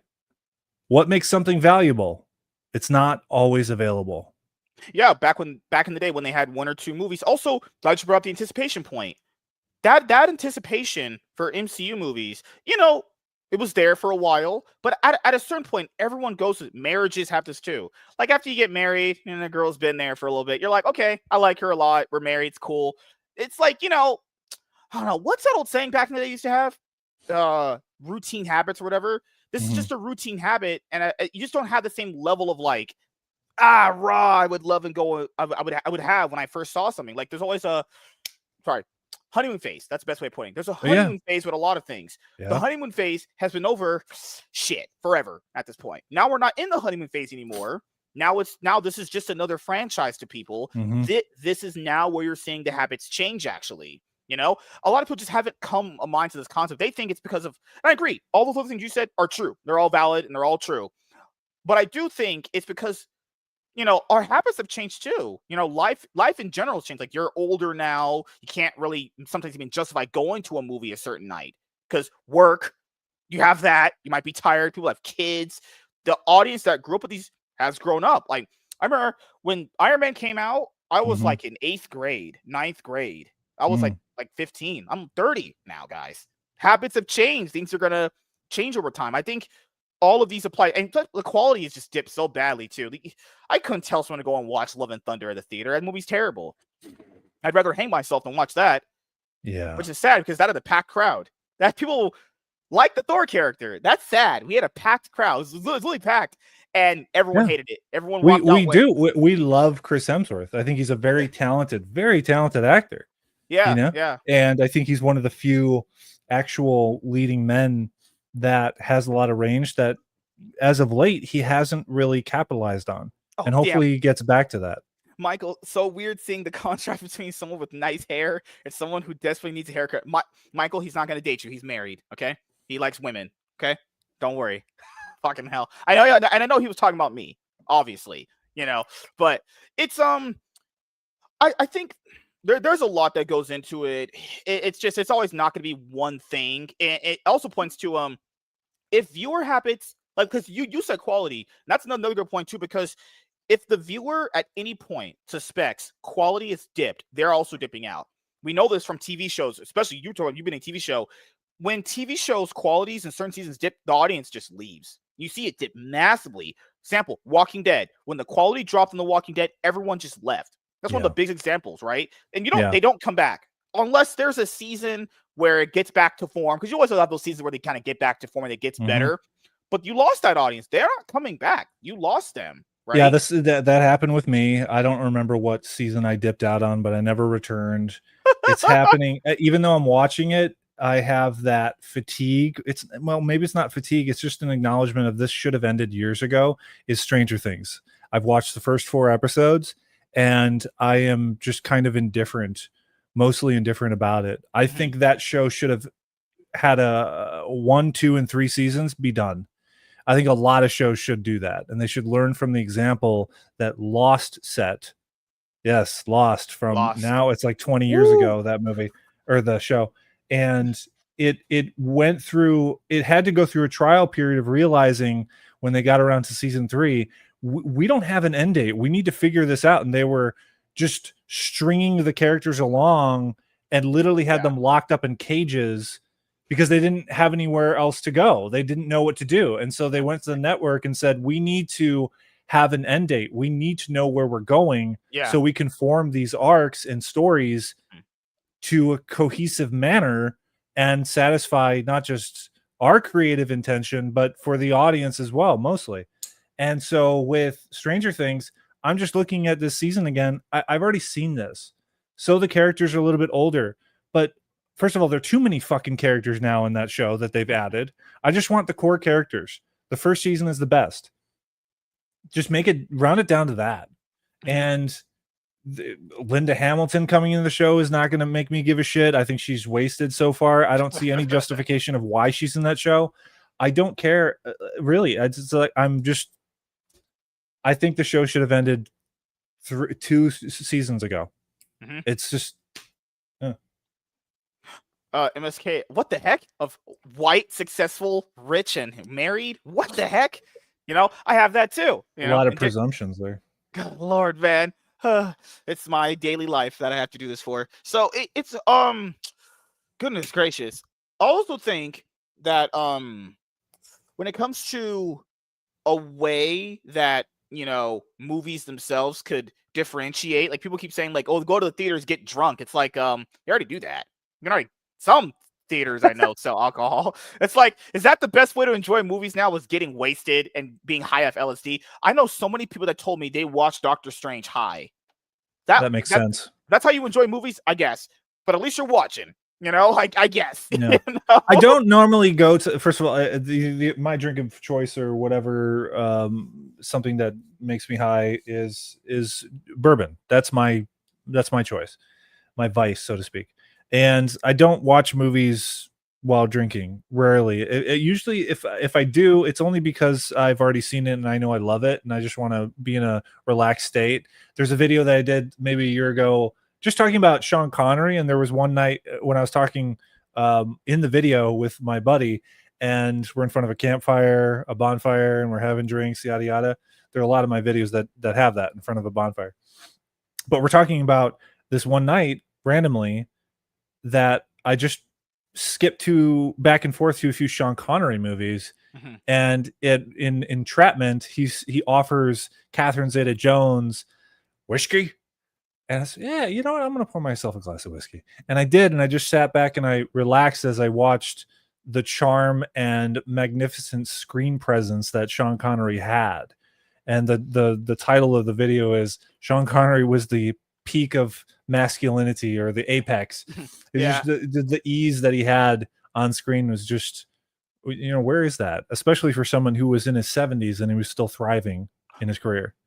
Did you see that? I think Variety had an article about it. A lot of the big trades had it, where they were talking about like Disney doesn't know how to get more Gen Zers to watch their movies, and I was sitting there going like, because I think specifically they had stated that just the insiders that were giving them this information had said they lack younger men that watch their movies. Well, guys, let's just say this: why would a young man watch Star Wars when it's ran by a bunch of women? And there's nothing wrong with having a female character. People always misconstrue what I say. That having a female character is fine, but if you want men to tune in and watch, you might want to have a male as leading character. Not just leading character, not a retard that walks up to his deranged, mentally ill son and gets stabbed through the heart. Yeah, that's not how you get men to watch your movies. It's just not. Look back in the day, like you said, Sean Connery, Sylvester Stallone, Arnold Schwarzenegger, all these people that got men to watch movies because they exuded being on screen what a man should be. You need that. As much as you say it's toxic masculinity, which it's not, you need that. Why would any young male respect Rey as a Jedi? Why? And why do I have to? She's a woman. She has to earn her value. No, men have to earn their value. Women just kind of get people to like them because they're girls and they're attractive. That's how easy it is for a lot of women. But they want more. Keep in mind, they need more. I remember the article said they need more franchise. No. They have the best ones. Effectively use those ones better. Like the MCU put out a bunch of movies with female leads or shows. None of them are interesting. Like I can't remember, not a single one of them were being that interesting. Like people say they were attractive. Yeah, proving my point. Women, all they have is looks. Personality. goes wherever the wind blows, actually, some days, doesn't matter. Like Jennifer Lawrence. One day she's saying retarded shit like, I was the first actress in a superhero, like the first actress in an action movie. Crazy shit. And then people don't even realize how she cooked herself. She said also in that same interview, we were told this. That means she didn't believe it herself. We were told. The other line she said, we were told that men can't identify with the female lead. Word for word what she said. Jen, what do you mean? What do you mean you were told this? Specifically, first of all, by who? Who told you that? It's bullshit. And then second of all, that's stupid. That's literally, people liked her as Katniss in Hunger Games. Yes. A movie she starred in. I think her best role is in Silver Linings Playbook. I love that movie. I think it's one of the best movies of the last decade. And then she went and did a movie with an 18-year-old kid where she was trying to bounce on his dick. Oh, good Lord. Yeah, women. No, I like that too. I thought it was a return to form or a promise of return to form for comedies. I thought favorably on that movie, but it had missed opportunities within it. Another video that's available on my channel. I grew up watching movies that had female leads or female characters that were strong, so to speak, or they were in line or collaborative with other men.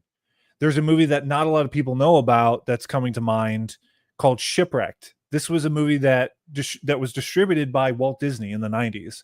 And it was a precursor to Pirates of the Caribbean. Without the supernatural skeletons and all that stuff, it was more realistic base of like pirates and a young man who's stranded on an island because the ship was commandeered or hijacked by pirates, and he gets marooned on this island.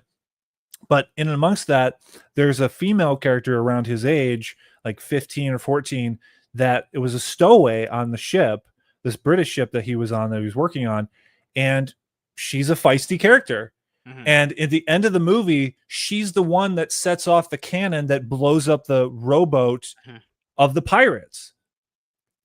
But she's in collaboration with these other male characters that they're strong characters, and she doesn't put them down. And she cares about those characters. Like they're all in collaboration with each other and harmonious. It's not about, as it is today, where Disney is making movies. They're making movies that chastise men. Thor: Love and Thunder is an example of that. Yeah. They bastardize and neuter Thor in that movie. They bastardized and neutered Indiana Jones in Indy 5. Fuck that movie for doing that. It's insulting, and I can't believe Harrison Ford allowed that. And I want people to understand the way that guys perceive female heroes is just different, but they'll look up to a male hero differently. It's just so odd that they think that they need to make more movies that are going to cater to young men. It's like, no, just use the franchises you have. Just use those. Just use more. Superhero movies literally are geared towards like men or young men from the ages of like 13 to like 65. If you can't use Marvel for that reason, you've already failed. What do you mean you can't make movies that get dudes to watch? What the fuck is that? No, and it's a simple formula. They started off with Force Awakens. Let's go back to this for a second. Yeah. Finn, who is the stormtrooper that defects from all that, that was a great character. Great start of his story arc that they could have continued. But they fucked it up in the next one. Thanks, Rian Johnson. Thanks. And the problem with Rey is that, okay, so at the start of it, she is in a bad place. She's fending for herself. Great. But she didn't do anything to learn what she was able to do later on in the film. And Mark Hamill, despite all his bullshit that he's spouting on X and online and his opinions on politics, his expectation while he was reading the Force Awakens script is on point. He thought that when the lightsaber during the Kylo Ren fight, when Finn fails, when it was wobbling and then it zoomed into the air, was going to land into his hands and he was going to appear. That's great because Rey is not capable of doing that yet. You don't do that. You jumped the shark. You skipped over so many stages of an arc for her to learn how to be a Jedi and those skills.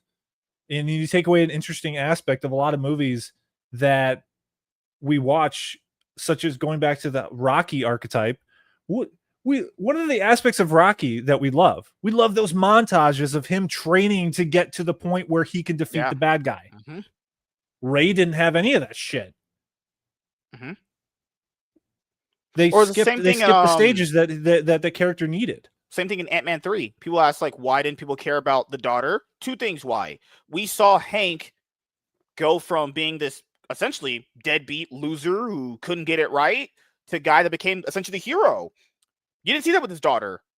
We didn't see how she even learned how to shrink.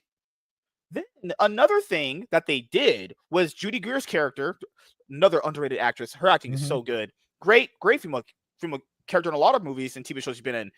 Her character goes from not liking him to further liking him in the first movie, liking him the way that he becomes a dad. And then the third movie, because this is how storytelling works in these horrible movies these days, she's not even there. No payoff for the first. Ant-Man 2 is terrible, but like just no payoff from what you were getting, right? Another thing with movies now, payoff's not worth it. You followed him being a deadbeat, him can't get it right, the ex-wife not seeing him ever being a good dad, to it getting there, only for it not to pay off, only for me to get his daughter, and you're trying to tell me that she's like him, but we don't even see a journey she goes through. Even from a montage, no flashback, nothing, and it's just like, oh, well, she's like an ant girl. What? All right. Yeah. That's another problem. Half-assing everything. Just half-assing all of it. Storytelling just terrible. Thor: Love and Thunder, you mentioned earlier, in the movie, they confirm gods are terrible people. So did you just confirm that Gore's right? He should kill them because they're just bad people? What is his logic? There's no justification. Like, no, he's terrible because he's murdering people. It's not a good thing. No. They pretty much tell you that it's right for him to do what he's doing. What kind of logic are we using in movies like this? Or Trap, you mentioned. Trap, the reason why the movie's utterly shit is because throughout the end of it, the wife reveals, because in my some movies always got to have that legendary twist to them. And this one, I was watching this. I was by myself on a Saturday night in a movie theater. No girl to blow me. Fucking crazy, right? The things we do for love around here. The wife of the that wouldn't be the right movie to have that happen while you're in the theater. The wife, crap. I'm not kidding you guys. The wife said this. She said, "I knew you were the butcher. I followed you for weeks. I saw what you were doing." Then your mind goes, wait a minute. Oh, the mom knew the husband was a serial killer. First, didn't call the cops. Then let her 12-year-old daughter go to a concert with said serial killer, putting her in danger. When you realize this person could have been captured if she knew what he was doing weeks before this movie's timeline happens. And people want me, and it's like, I always tell people, go to the theaters and support the theaters. I agree with that. But it's so hard when you're telling me that this is the kind of plot lines we're getting here. A mom knew her husband was a serial killer and then sent the daughter away with him. Yeah. That's crazy. There's no way you get me to believe that shit. Well, the reason that the movie happened that way is because M. Night Shyamalan wrote it around to support his daughter's singing. I remember they sing her. Yeah. That's it. You can remember the scenes where, why is this singing sequence going on longer than it should? And it was terrible too. Her music was awful. I wasn't moved by it at all. I thought it was just not good. I was like, well, what's the old saying back in the day? Don't quit your day job kind of thing. No, I'm not going to comment on, I don't care about her quality. Even if she was a good singer, it would still piss me off. Because that's not okay. You want to make a concert film? Do something else. You do not have a motivation to make a movie just to platform your daughter's singing and singing her music career. That's not a reason to make a movie. That's insulting, and it's a waste of our time. It's a waste of our money. Yeah. Are you making a great story?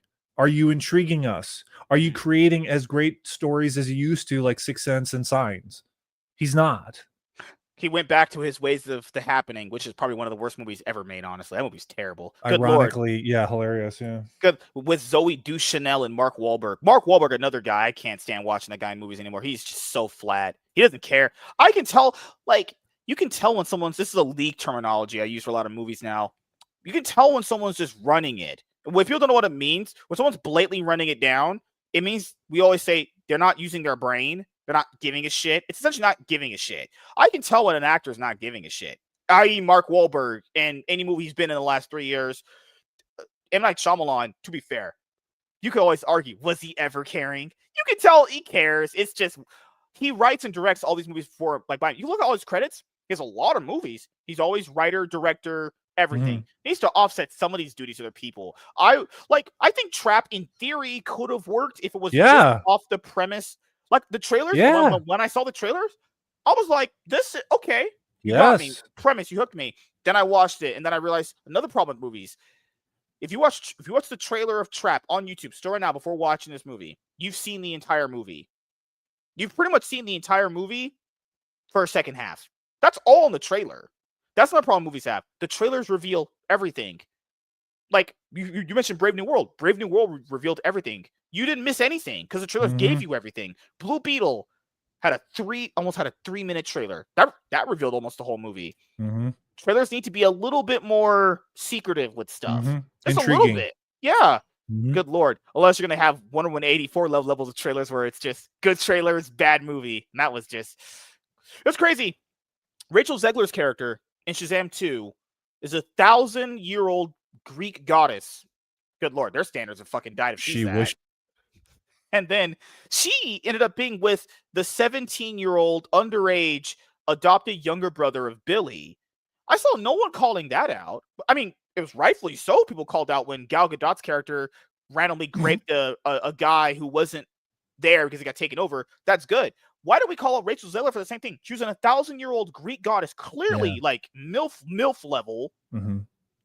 She was with a younger guy at the end of the movie. Yeah. I don't get why we didn't call out Rachel Zegler. I just find that weird. I was so disgusted with that. I was like, this is disgusting. Why is this director platforming this? I love the first movie. First movie is amazing. I love the first Sam movie. That second movie, good Lord, no.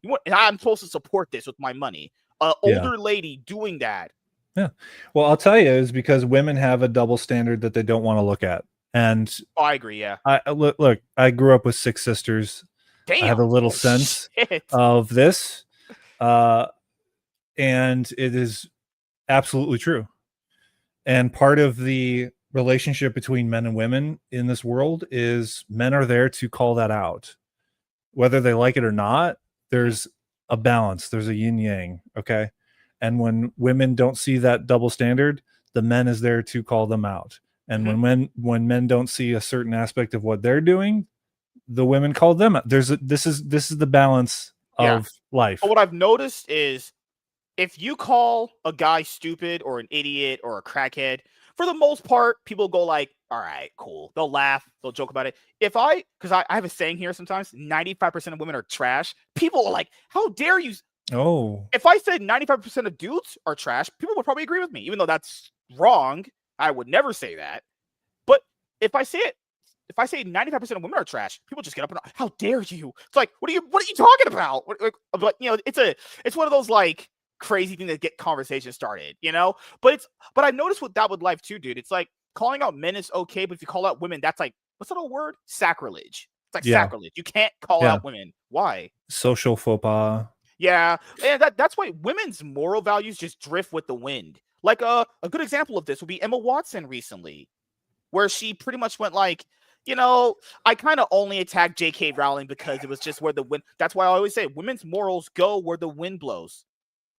Like one day you could be married to a chick, anybody, and she goes, you know what? I actually really hate you. I don't know why I married you. Your brother's dick was better, and I've been cheating. What the? It's all random. It's like you don't even expect it. Women are just will flip at any second of the docket. So be wary out there, everyone. Be wary because women are dangerous. Yeah. So I just looked up: is Emma Watson married or single? And it says that she's single, and it makes a lot of sense because that mental gymnastics bullshit monologue that she went on. In that interview, I remember. It's just very telling when it comes to that. If she had a good man in her life, he would be calling her out as what the hell are you doing? That's just ridiculous what you just did.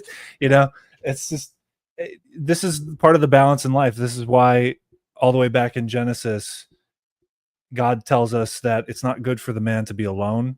And the same is true for women, even though it's not, it's just referring to the man, but it's vice versa. Well, in the Bible, I forgot what verse, Timothy, it says women are supposed to be, I forgot the actual terminology of it. Aren't women supposed to be kind of silent and observing the man lead? I'm pretty sure that's what it said. It's like women are supposed to be, hey, I'm not really like Christian, but like anymore. But it's like, hey, God, that's pretty base. Women are supposed to be the observers. We're supposed to lead. That's how it really always, in my opinion, should be. You know?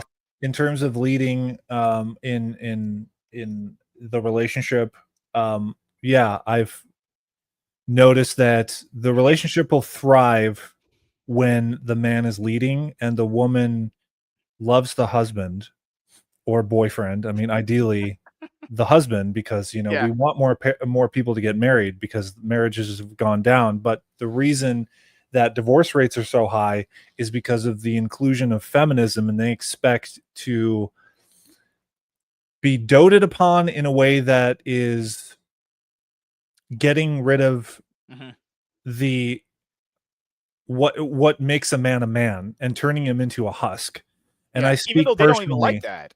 I speak personally for an account that I'm aware of somebody that I know who was very vibrant before he met his eventual significant other. And he was a very creative person. What happened to him later on was a diminishing of himself. And I mentioned this, it's relevant to the materialist conversation that I have on my channel for that video, talking about modern dating, in which women want the man to cater to them, to every aspect, and basically become nothing. They're just ATM machines and willing to fulfill any whim that they want. Yeah. And it's like they want all of their needs catered to. Yeah. And then when you say what you need, they're like, why would I do that? There was a few viral videos of this, like a wife saying, I don't do my husband's laundry. He can do it himself. Right. There was ones of like, I don't cook for my husband. He can do it himself.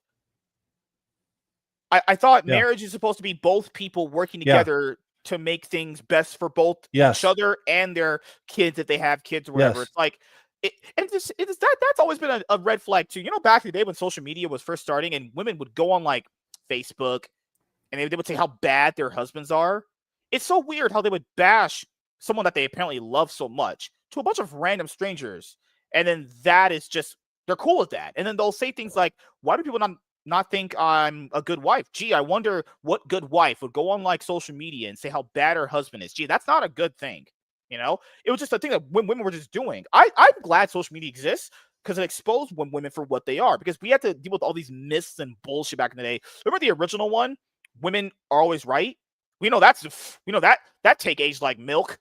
Whoever said that, that shit aged like. Also in the Bible, the verse was, a woman should learn in quietness and full submission. God might not exist, but that's pretty based. There you go. There are times when men need to be quiet too, but in my experience, and I have a lot of experience, as I just said, I'll reiterate, 6 sisters I grew up with, women need to temper themselves more so than men. And you can call me sexist. I don't give a fuck. Okay? I don't give a fuck. It's true. And that's the way that God made us, to balance each other out. And if you want to fight that, good luck becoming a cat lady. It also says, I do not permit a woman to teach or to assume authority over a man. She must be quiet. Damn, I don't know God was that based. Oh, jeez. Good Lord. But it's also another thing to bring up when we're talking about this, because women seem to be oblivious to these things, even though I don't think they really are. I think they just don't give a shit, honestly. I think the quality of women that has been produced over these last 5-10 years, some of them I can understand, because when you're young, you're gullible, you don't understand any better. And then if you have a bunch of your schools and institutions teaching you this, I could understand from a young girl point of view, you not knowing any better because you don't know how the world works. That's understandable. What I don't get is older women that clearly know better telling younger women all this nonsense. They don't even live by themselves. So it'll be like, I don't know, a girl will say a bunch of bullshit they'll say, this is the famous one. A girl will always say, I want a nice guy. That's automatically a red flag to me. No, you nice don't. guys exist. No, they don't. Go to your local Starbucks. Every girl's listening to this right now. Go to your local Starbucks. There's nice guys there right now. Go date them. Go get their Instagrams, Twitters, or whatever. Go do it. Keep in mind, they won't do that. Most things women say are, it's like what a politician does. They just kind of say what sounds nice to say. That's it. That's all they do. They say what sounds nice to hear. Their actions don't reflect any of that. There's plenty of nice guys. They don't date those nice guys. You know, it's like in college, I use that girl ran through reference for like the MCU. Girls literally get ran through by all those frat guys. I imagine those aren't nice dudes you probably take home to your dad and say, this is my husband. Probably not. But they'll sure love getting pounded by them.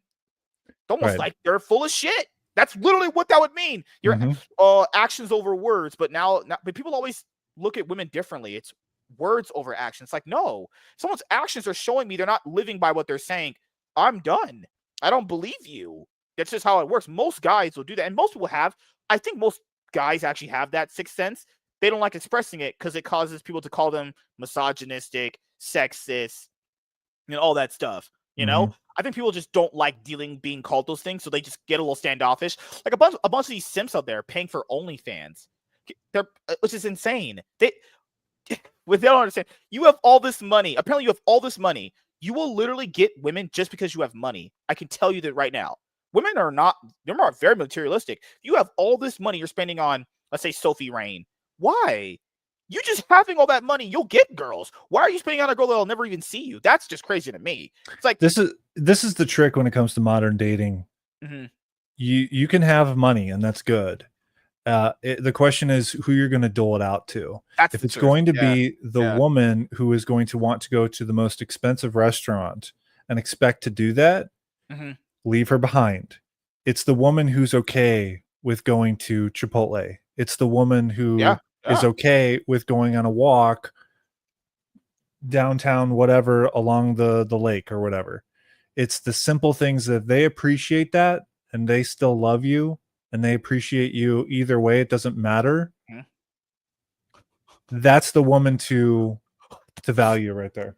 Oh God. Yeah. Like I remember we did a video about this on the panel show. I think it was on was it on Wednesday? It was on Wednesday, where dating habits have changed for Gen Z women because they kind of value going on dates because it's like a free meal, because it's just free food.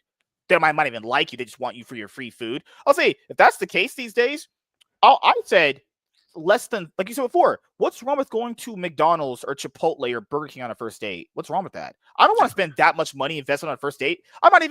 You might not message me back. I might never see you again. I'm not going to be spending like $500 on a first date. There's no way anyone with any financially sound life literacy should do that. Less than $30. You can go to Starbucks and get like 2 drinks for like less than $15. That's it. That's just $15 is nothing.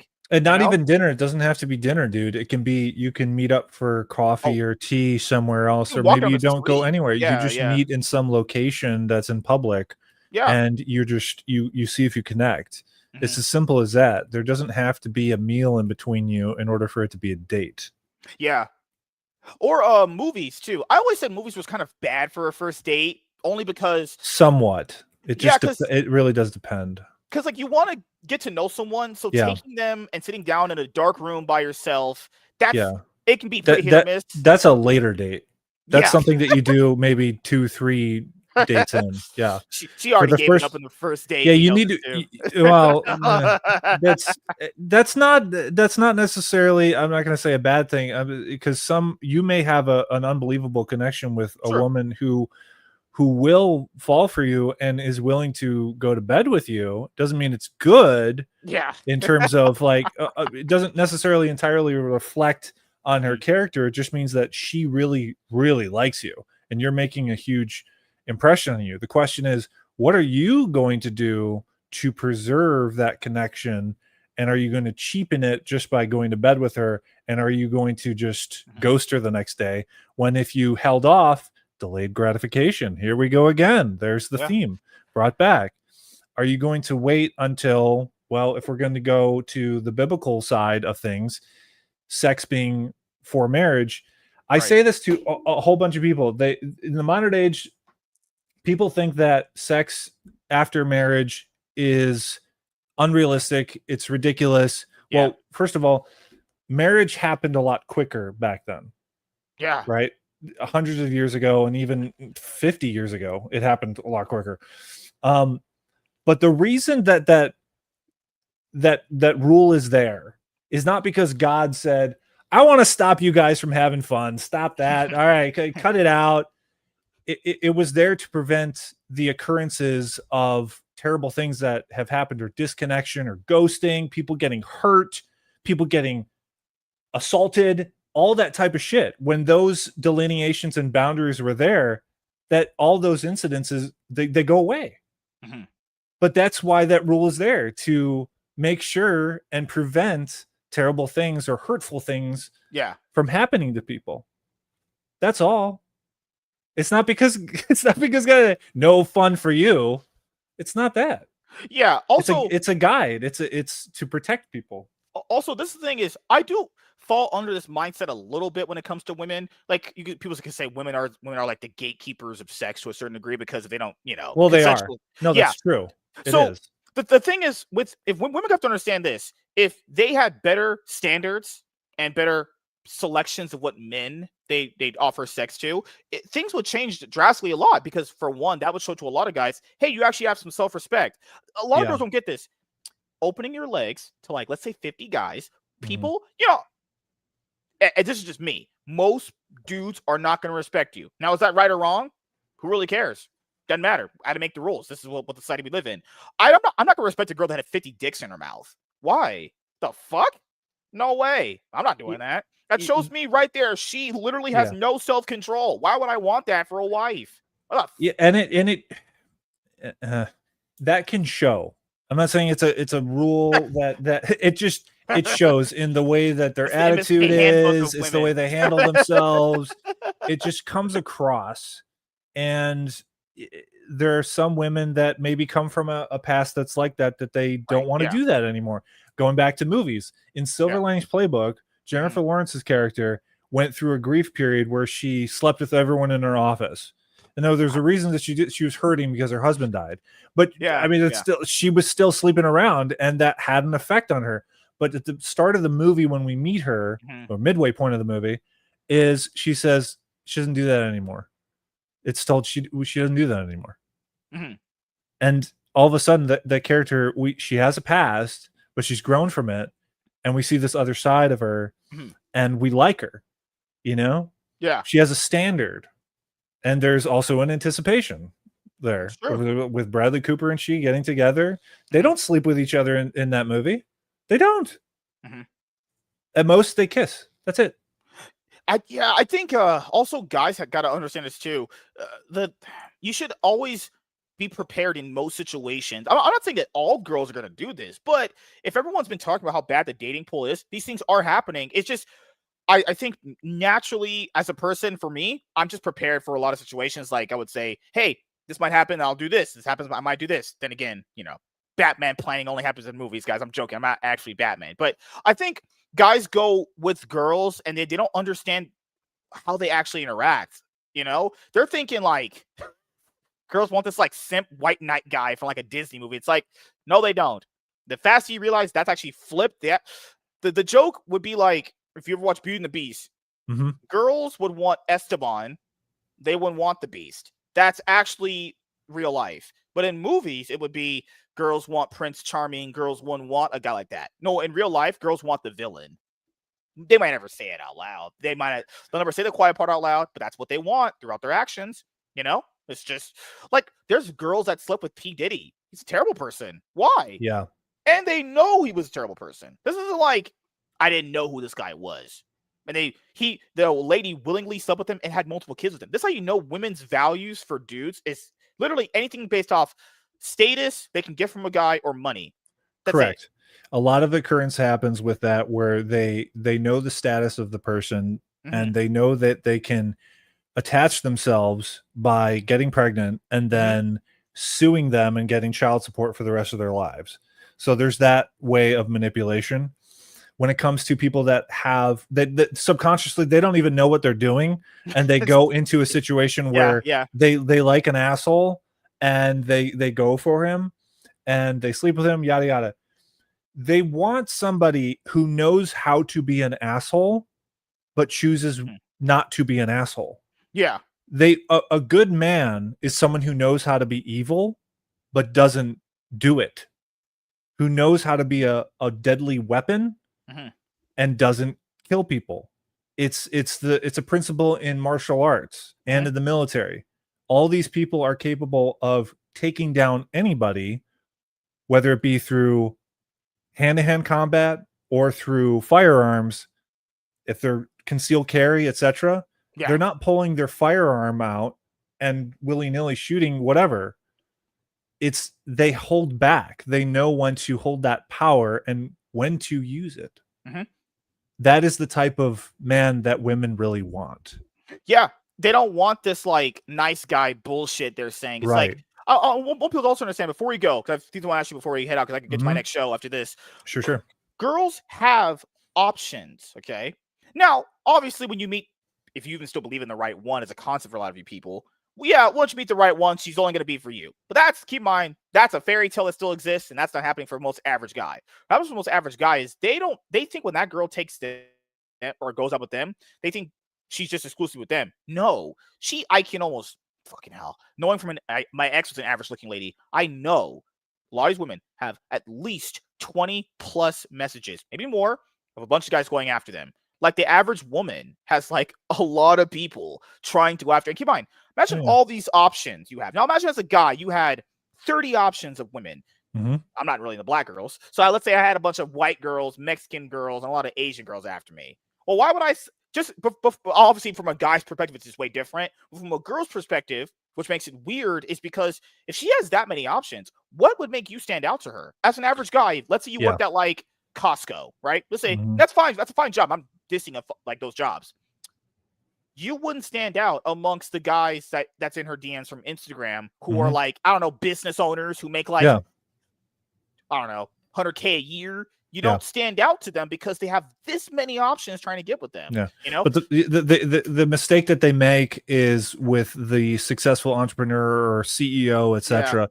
That is just icing on the cake. You have to look at the core of what happens, of whether you connect with this person morally and personally.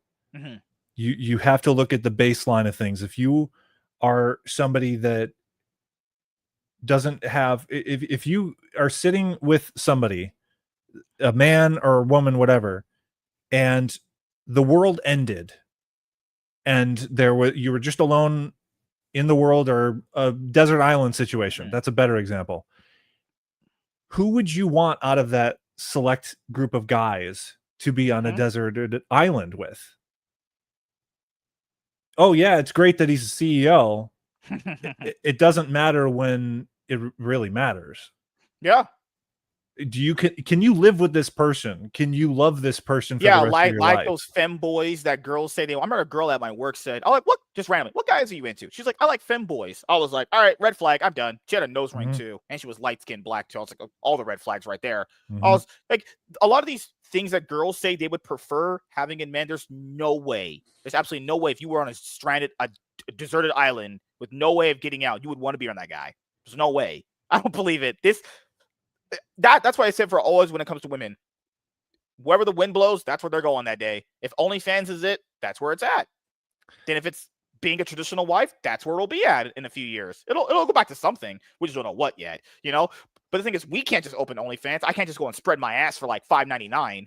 Good Lord. And I definitely don't want to do that either, you know, because I have a little bit more prestige to me. You know? Well, it's proof that women are the gatekeepers for sex, and that's true. That's why there's a higher standard when it comes to how they behave in the dating field, but men have a part to play as well in what they bring, right? In terms of being a leader.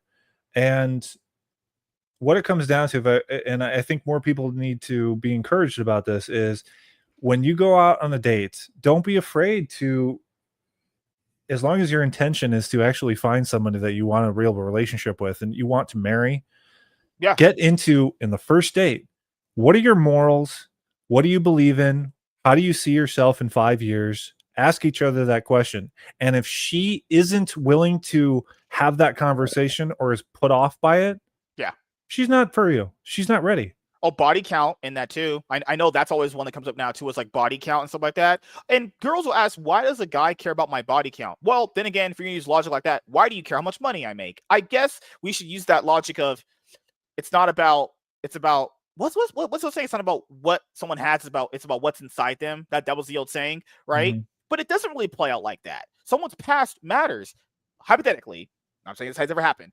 If a girl told me that, let's say she was like 30, so I went on a date with like a 30-year-old woman, she was a teacher, and then she told me that, hey, I got in trouble. I had sex with like a 16-year-old student and I went to jail for it. But that's my past and you should accept it for what? No. Because no, what that's why you ask people what their past is. If you, let's say, I don't know if you're married, but if your significant other said to you she was I don't know, a drug dealer and potentially did a lot of bad things, yeah, it might have an effect on how you look at someone, but how you want to marry them, right? Knowing someone's past is very important. I can guarantee you a lot of marriages, a person I know ended because that person didn't see red flags there. Women will always go back to a common trait no matter what it is, right? I just don't get this logic that we can't ask what their body count is, but they want to know how much money we make. Why does how much money I make? By that logic, why does how much money I make determine my value? If I made fuck all, I don't know, $12,000 a year. Yeah. So you just accept for. I like how it doesn't work for women, but only works for dudes. If I only made $14,000 a year, you should just accept for who I am. It's only just $14,000 a year. We might be on the streets. Doesn't matter. Right? It does matter. All this stuff matters. So if any girl that says her body count doesn't matter is retarded. Their brain is fried. Okay. If nothing matters to you, then what does matter to you? Yeah. Someone having self-control? I would like to know someone has self-control. If we have kids and I leave you, I want to hope you don't throw that kid out the window. Stuff I need to know, obviously, you know? Yeah.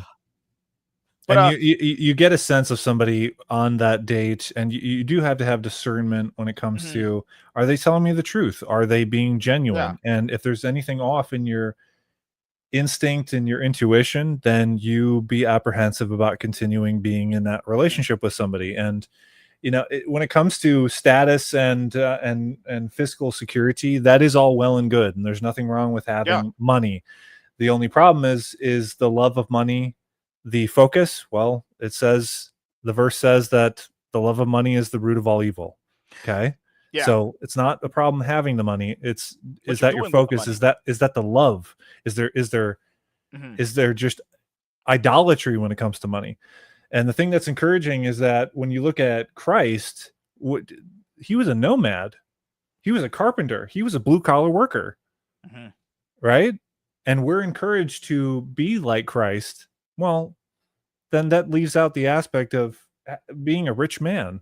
In fact, he challenged a rich man to come and follow him, and the rich man wouldn't give up his possessions, hypothetically, even. Yeah, one of my favorite stories in the Bible, I don't really go to church as much anymore, is the story where a woman was caught, even though it still proves to this day, even in that story, a woman was caught, like, I don't know, cheating on her husband, and she was dropped at his feet. And then he had said, what was the line? He who has not sinned cast the first stone. They're like, let's stone her. It's like, you know, even back then, Jesus himself called out hypocrisy. Yeah. And adultery is still considered wrong, even from, like, good Lord, what's like 400 AD? This probably happened. Or it's like hypocrisy with women that's transcended even throughout the, like, time now at this point, you know? Like, what he mentioned there was really interesting. Is about, I always liked it for the hypocrisy point, not just like the sin. Yeah, someone's hypocritical, you should probably pay attention to that. Hypocrisy is not good either, along with people kind of criticizing someone that also is a sinner, even though you're a sinner too. You know, I understand both points of the story, but it's like the hypocrisy angle is the most important one, because a girl's going to ask of you certain things, like you said, but when you want those certain things, it's just misogyny. It's like sex. Like, what the fuck? Yeah. The whole, what I call, that's been going on for the past 20 years or so, 15, is this thing I called neo-feminism. Now, feminism and wanting to be treated equally, that's all well and good. It's this idea that women want to supersede men and have a supremacy over them and put them down. which has been a detriment. And I've noted many examples of how personally I know someone who is a victim of this. I really do think that this is what I've seen in terms of a man being pushed down to where he's just losing so much of himself and becoming basically an ATM machine and a facilitator for the woman to do whatever the hell she wants without actually preserving the man, building him up, and encouraging him, essentially, and it being a harmonious relationship. It's not about the man taking advantage of her, blah, blah, blah, blah, blah. You become one. And when you become one, there's a harmony. Yeah. Also, it's a respect factor too. Like when girls would say, I don't know, because you would watch these like college debates, and girls would say, "What's wrong if a woman worked and a guy stood home?" Problem with that? They don't respect you. There's something, to be completely fair, I guess you could say there's nothing really wrong with the aspect of it, but the reason why that doesn't work in theory versus in reality is because in reality, it's the reason why communism and socialism can't work.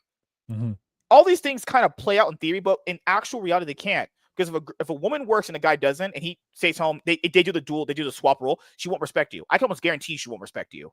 She'll think in her head, damn, why am I going to work 80 hours a week when he could be doing that? And I could be home with the kids. That's what her mindset would be. Even though she might never say that, her actions will show it, because she'll probably leave you, or she won't have sex with you. That's probably marriage. Girls are having sex with their husbands and everything. So, the other thing I was going to mention when it comes to that is, sidekick. What the fuck? Dude, they threw off my train of thought with a sidekick. I'm definitely not a sidekick. I am like Nightwing, Batman level around here. It's this thing of like, I don't know where women get these ideas in their head. I don't even think, because when they say these certain things, in their life that's not tried. Because you'll ask these girls, what was your parents? Mom worked, dad worked, mom. So they're advocating for shit that never even made their life the way it was. Right. It's a propaganda subconscious infiltration of people's upbringing, and it just happens. Like I've been very open about this in videos that I've said that I come from a big family that is very dysfunctional, and it's taken years for me to shed all that stuff and to create boundaries, etc. But that stuff does it still follows you and can still happen in terms of, well, I see a little nugget of dysfunction that's a remnant of my past, and I let that in, or I did that. And it's a constant growing of being a human being. I mean, I say all these grand things about and advice about relationships, and it sounds like I have it all figured out, and I don't. Is because we're all figuring it out ultimately. And it's what are you looking for? What are you looking to in terms of an example, in terms of morality? And what is the best way to go about something, and what is the worst way to go about something? Because you have to know the bad in order to stay away from it and create those boundaries. That's true. Yeah. And that's why making mistakes is a part of life. Making mistakes so you can know not to go back to doing it again. Yep. Probably should not go around Section 8 when first of the month comes through. They might be doing some crime there. But that's why socialism and communism can't work with people. Want to know why? The core theory of both of them is, from what I've read, is wealth will be distributed equally, where we don't have to fight each other to get to the top. Problem with that, no one in real life functions like that unless you have someone truly lazy people. The core essence of the reason why it'll never work is because it punishes people who work hard and it rewards people who work less. That's the reason why it can't work. Correct. And we're seeing the problem right now is that we're at an all-time high when it comes to the welfare state, and it's created a whole bunch of lazy people that don't want to seek anything beyond where they are.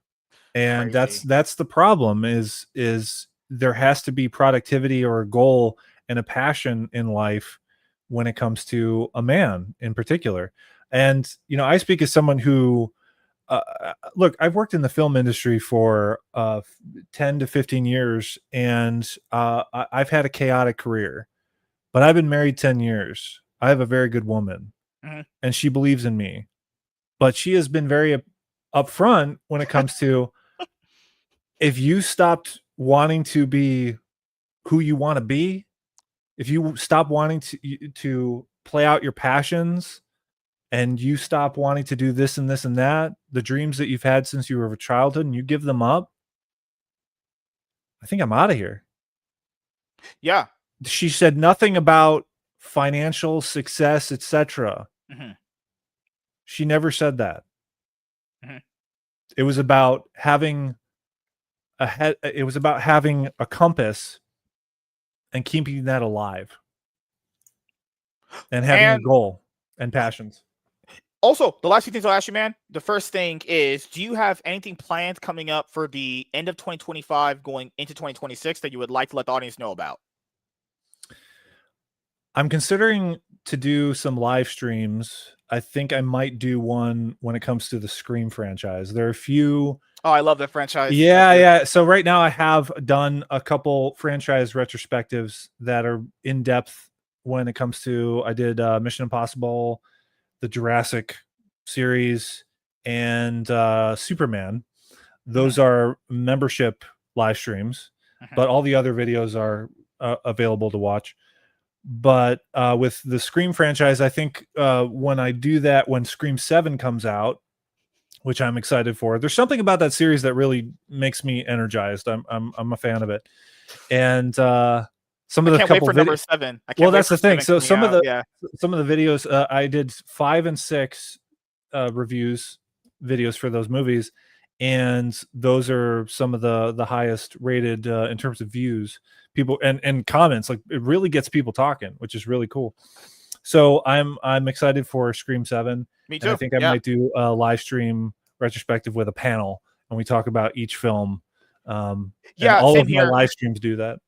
I'm thinking about getting back into the movie review game, because for me, I like to review everything from beginning to where it's going to be currently at with the new movie. Scream probably it's going to be one of those when we get back to doing it. We call it like movie projects here. Probably going to just watch and review all of them up until the point where the newest one comes out. So most of the reviews should be out before Scream 7, because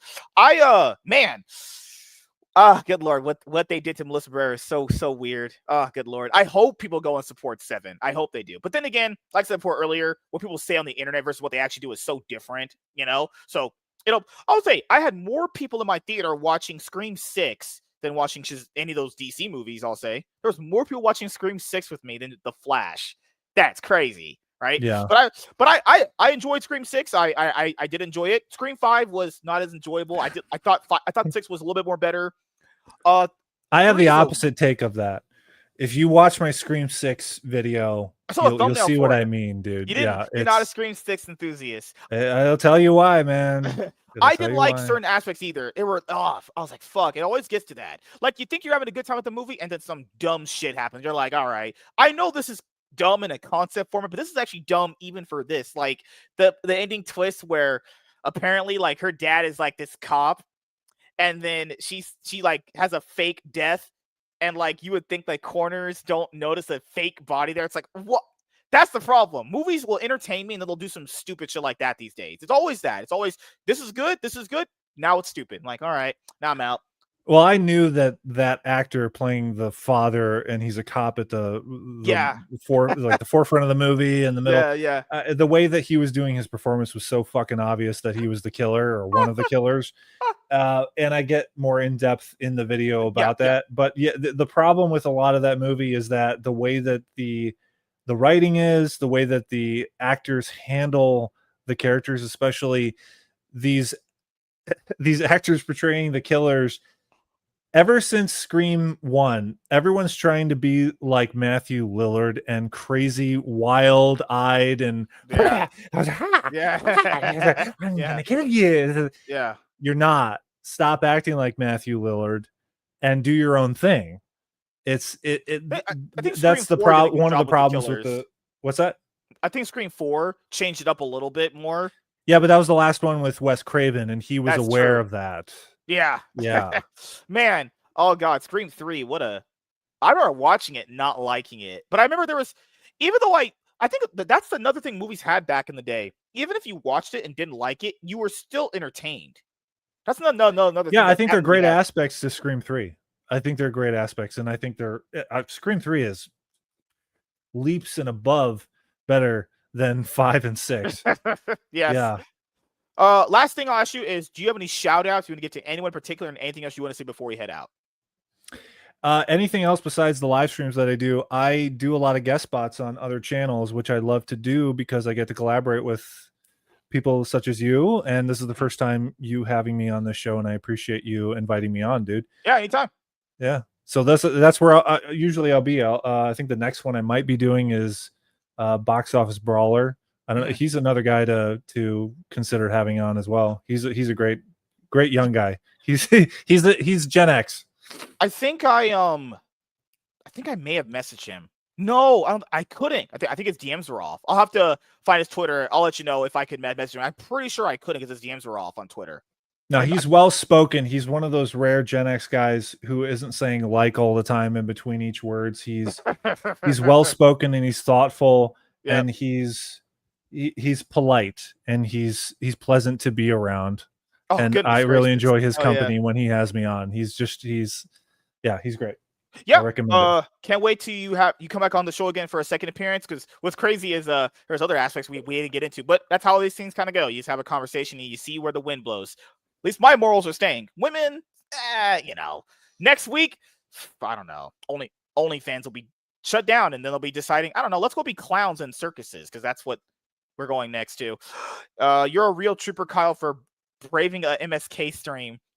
You don't have to say it, but I'm sure you weren't prepared. What in the world? These people are making me out to be some crazy mastermind that I planned this all. Like, no, I think I matched your crazy. I thought you say we go where the wind blows. I thought it blew very strong and it went well. So it was enjoyable, dude. So, yeah, man. All right, just want to say, thank you guys for checking out this episode of the MSK Show. We'll see you guys in the next